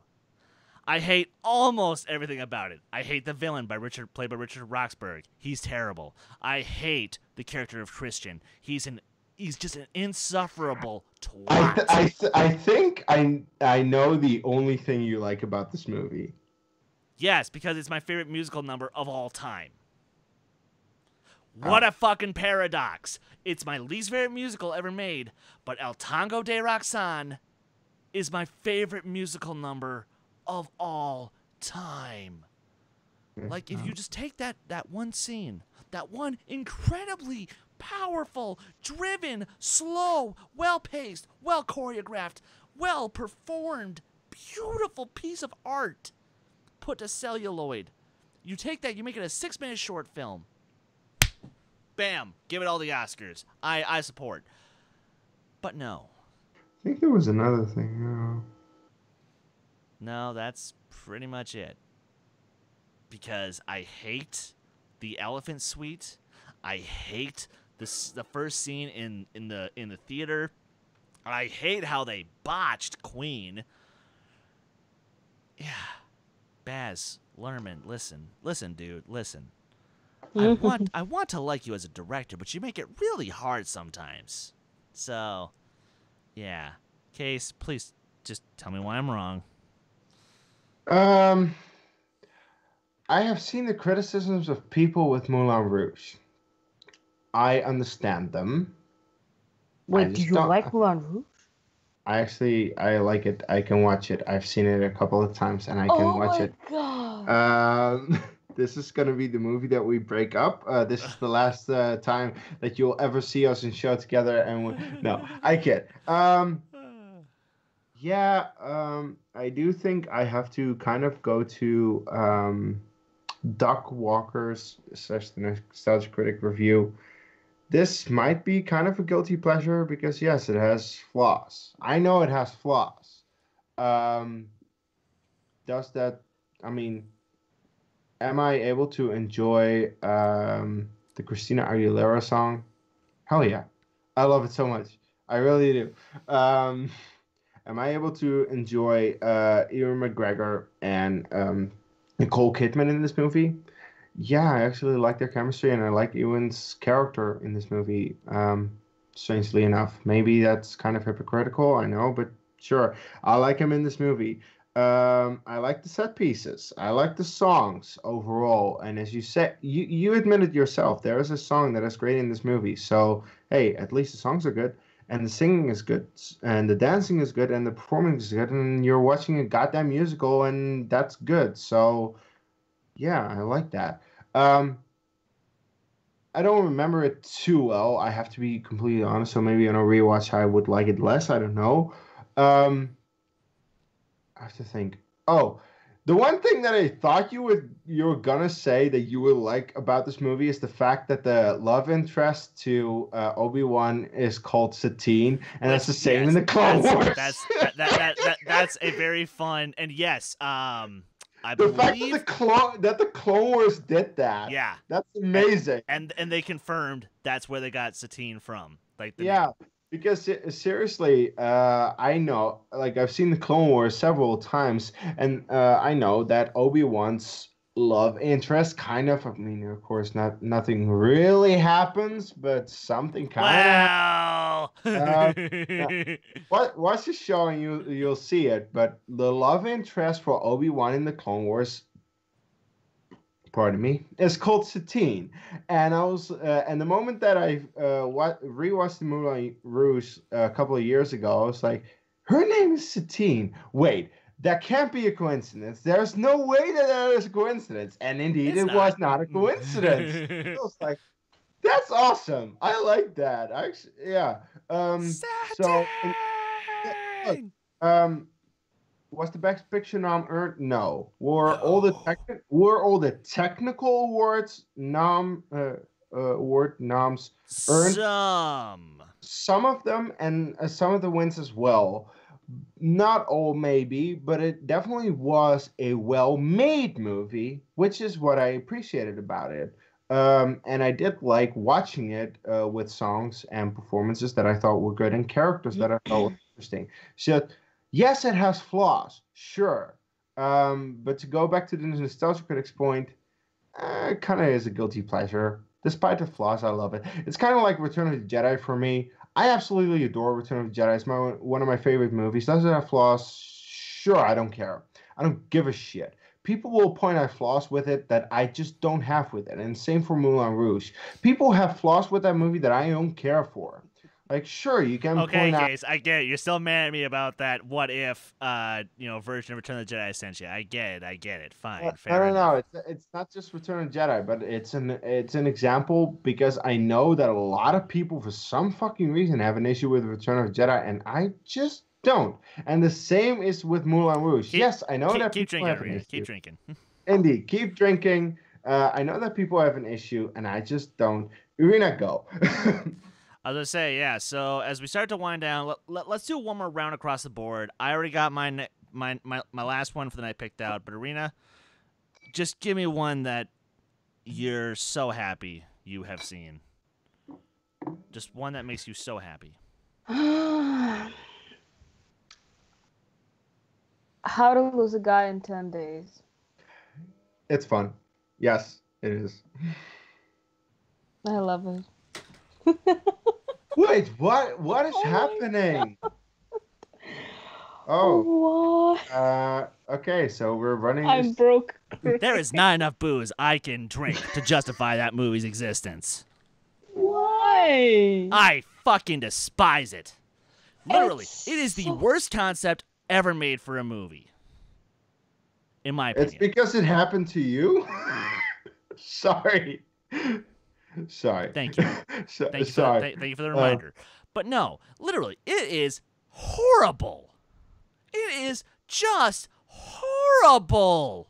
By the way, I do think, look, in all fairness to the movie, what the movie shows is something that actually does happen to guys, which is unfortunate, but it happens. And instead of being like pitiful about it, I think you should laugh about it because it is kind of a laughing matter sometimes. I think the chemistry between actors is great. I think there are great jokes in it. I love that movie a lot. I don't know what else to say. If you feel better, I can switch my answer to Forgetting Sarah Marshall, but that is more of a comedy. Eh? It is my favorite comedy. Okay, but just talk about that movie, please. We love that movie. Look, here's the thing. Am I ever going to officially judge anybody for your taste in movies? Unless you're telling me that, like, a Serbian film is the greatest movie you've ever seen, no. I'm not going to judge. I'm not going to judge too harshly. But am I going to get... Do I now have ammo to give you both crap? Oh, yes. Thank you. I appreciate it. You already had that, so sure. who cares? Who cares?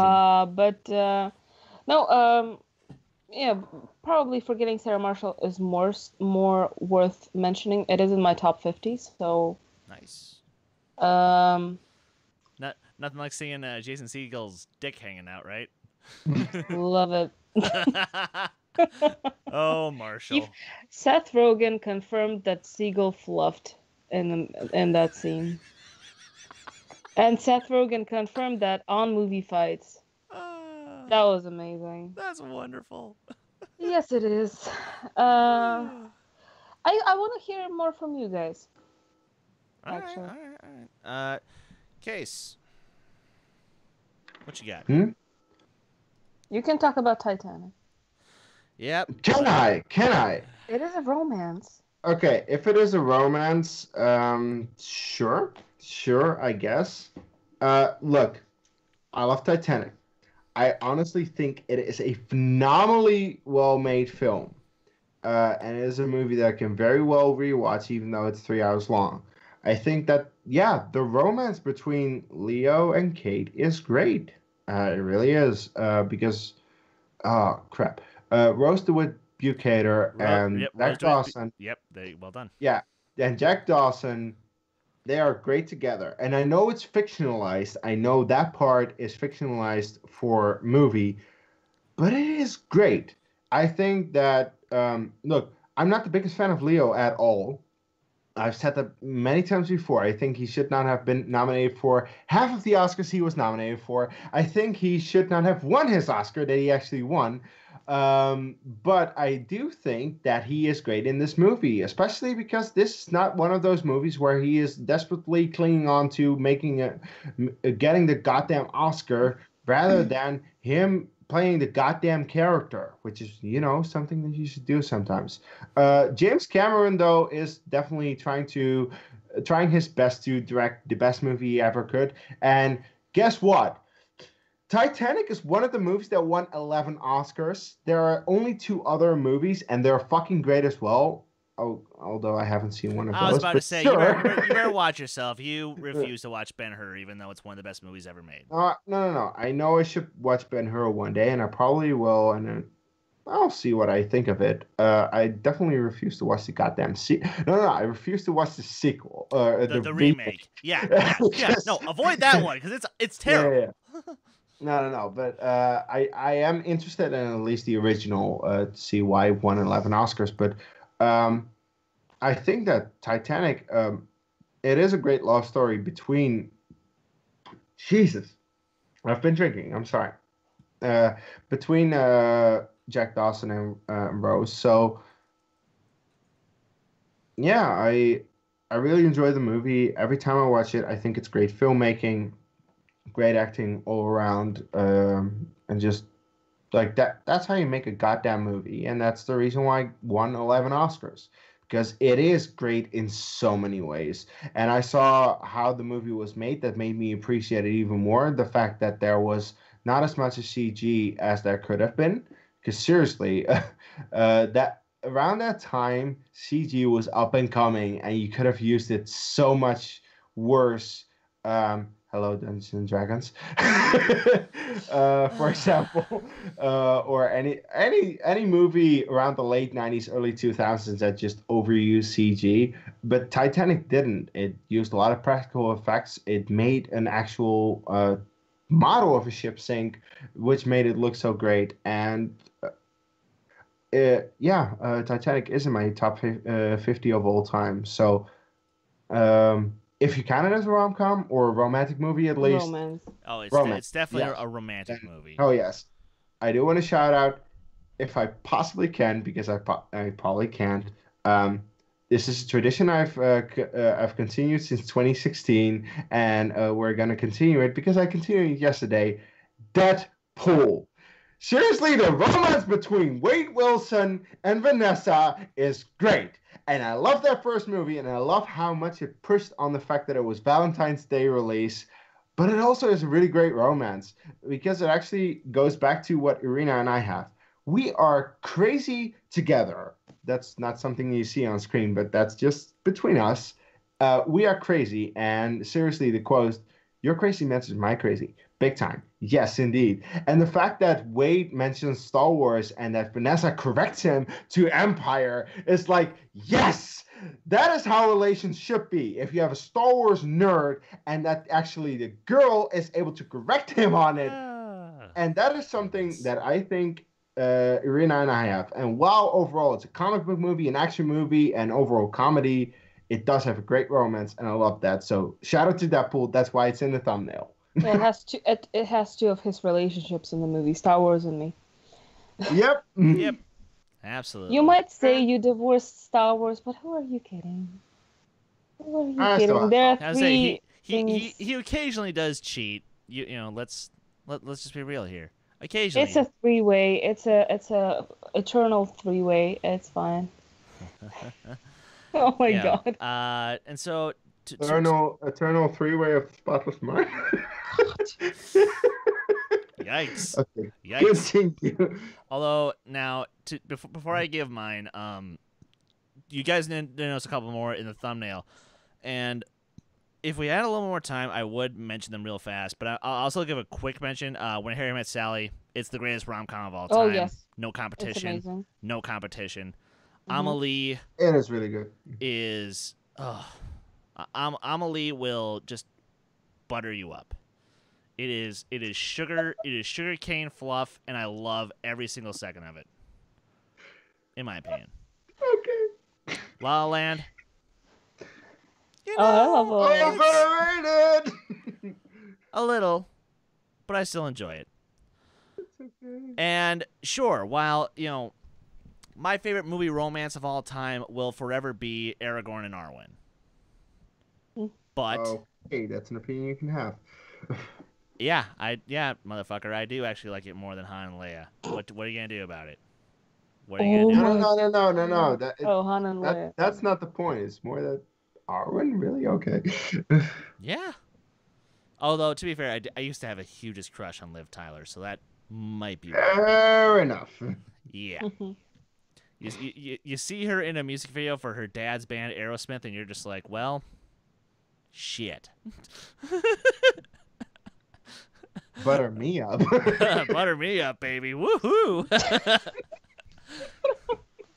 But now it's funny because before the show, I was talking to the both of them about how I've been a little pissed at Ethan Hawke lately. Ever since he came out and basically said that Logan wasn't a good movie. Like that's the very, very, very, very, very summed up version. To which I respectfully say, sir, fuck you. It's the best comic book movie of the decade, in my personal opinion. That's an opinion you can have. And it's the movie that will rip my heart out every time I watch it.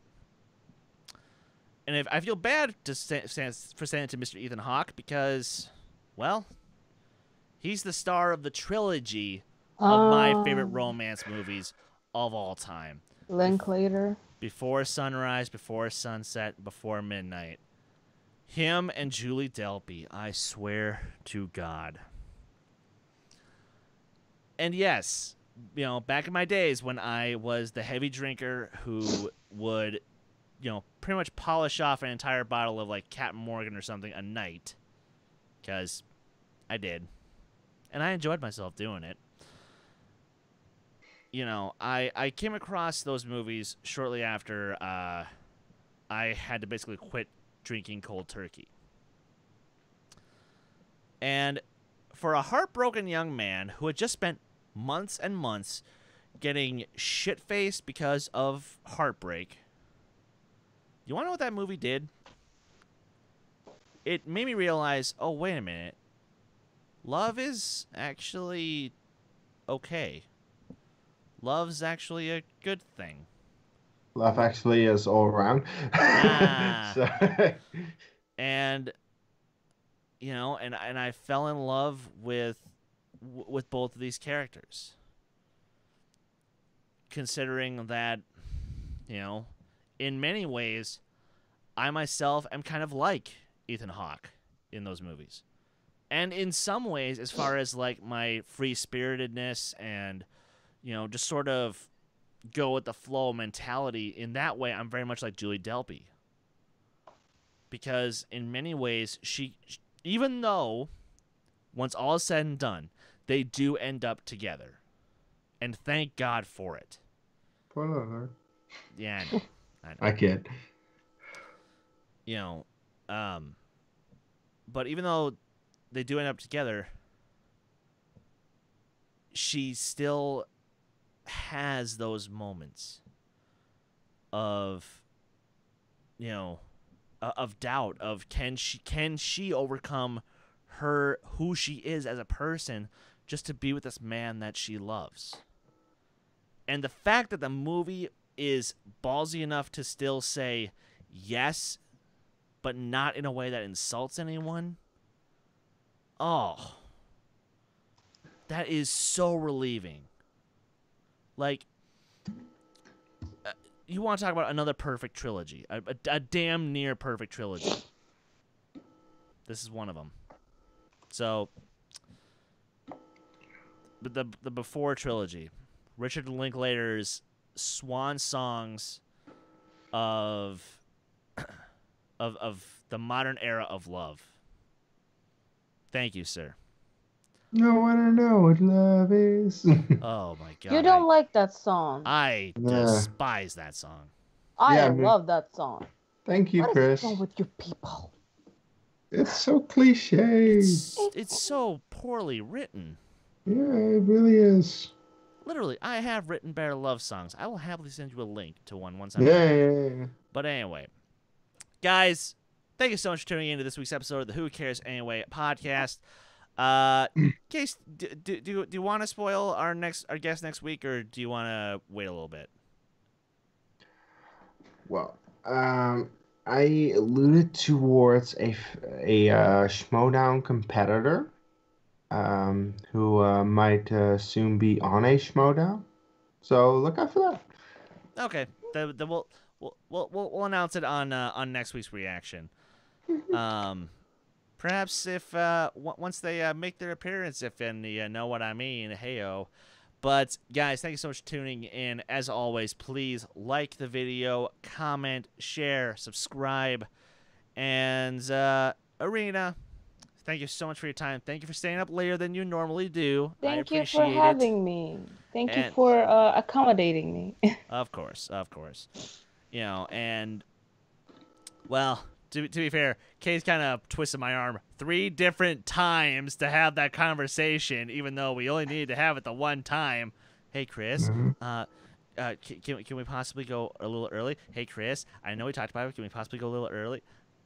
Kees, I love you, but I'm just busting your chops as we close out the show. Oh, shut the fuck up. Just end the show. Oh, fine. Irina, where can the good folks find you online? Nowhere. Irina Mukha on Facebook and Twitter. That's essentially it. Irina_Mukha. That is correct. Mukha. Kees.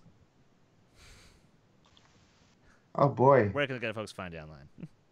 I'm on the spot. Can they find me anywhere? Of course. At Dutch Movie Guy on Twitter. Kees Cornelisse on Letterboxd and Facebook. Competing in multiplex matches that. Should I compete in that?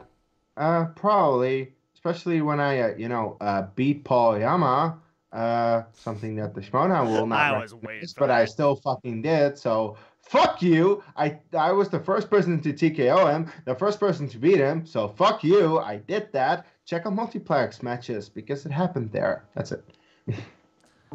Well, outside of traditional movie trivia, yes, that's 100% true. And, of course, you guys can follow me on Twitter, Instagram, Stardust, and Letterboxd at Skywalker Dohmen. You guys can follow this very channel on Twitter and Instagram at D2H Channel. Please like our Facebook page. And, guys, stay tuned for this week. We are coming up towards the end of the season of Season 1 of Star Wars Resistance. Oh, yeah. So Resistance recaps. We got 2 of them left. And all I'm going to say is this. Some emails have been sent to certain people for a certain company to get a couple certain guests of a certain little ship we got going on here. Ship, indeed. Please pray for us that it goes through. I would greatly appreciate it. And stay tuned for our Schmoedown reaction, which will drop shortly after this episode ends. And until then, ladies and gentlemen, you know what to do. Take care! Yeah!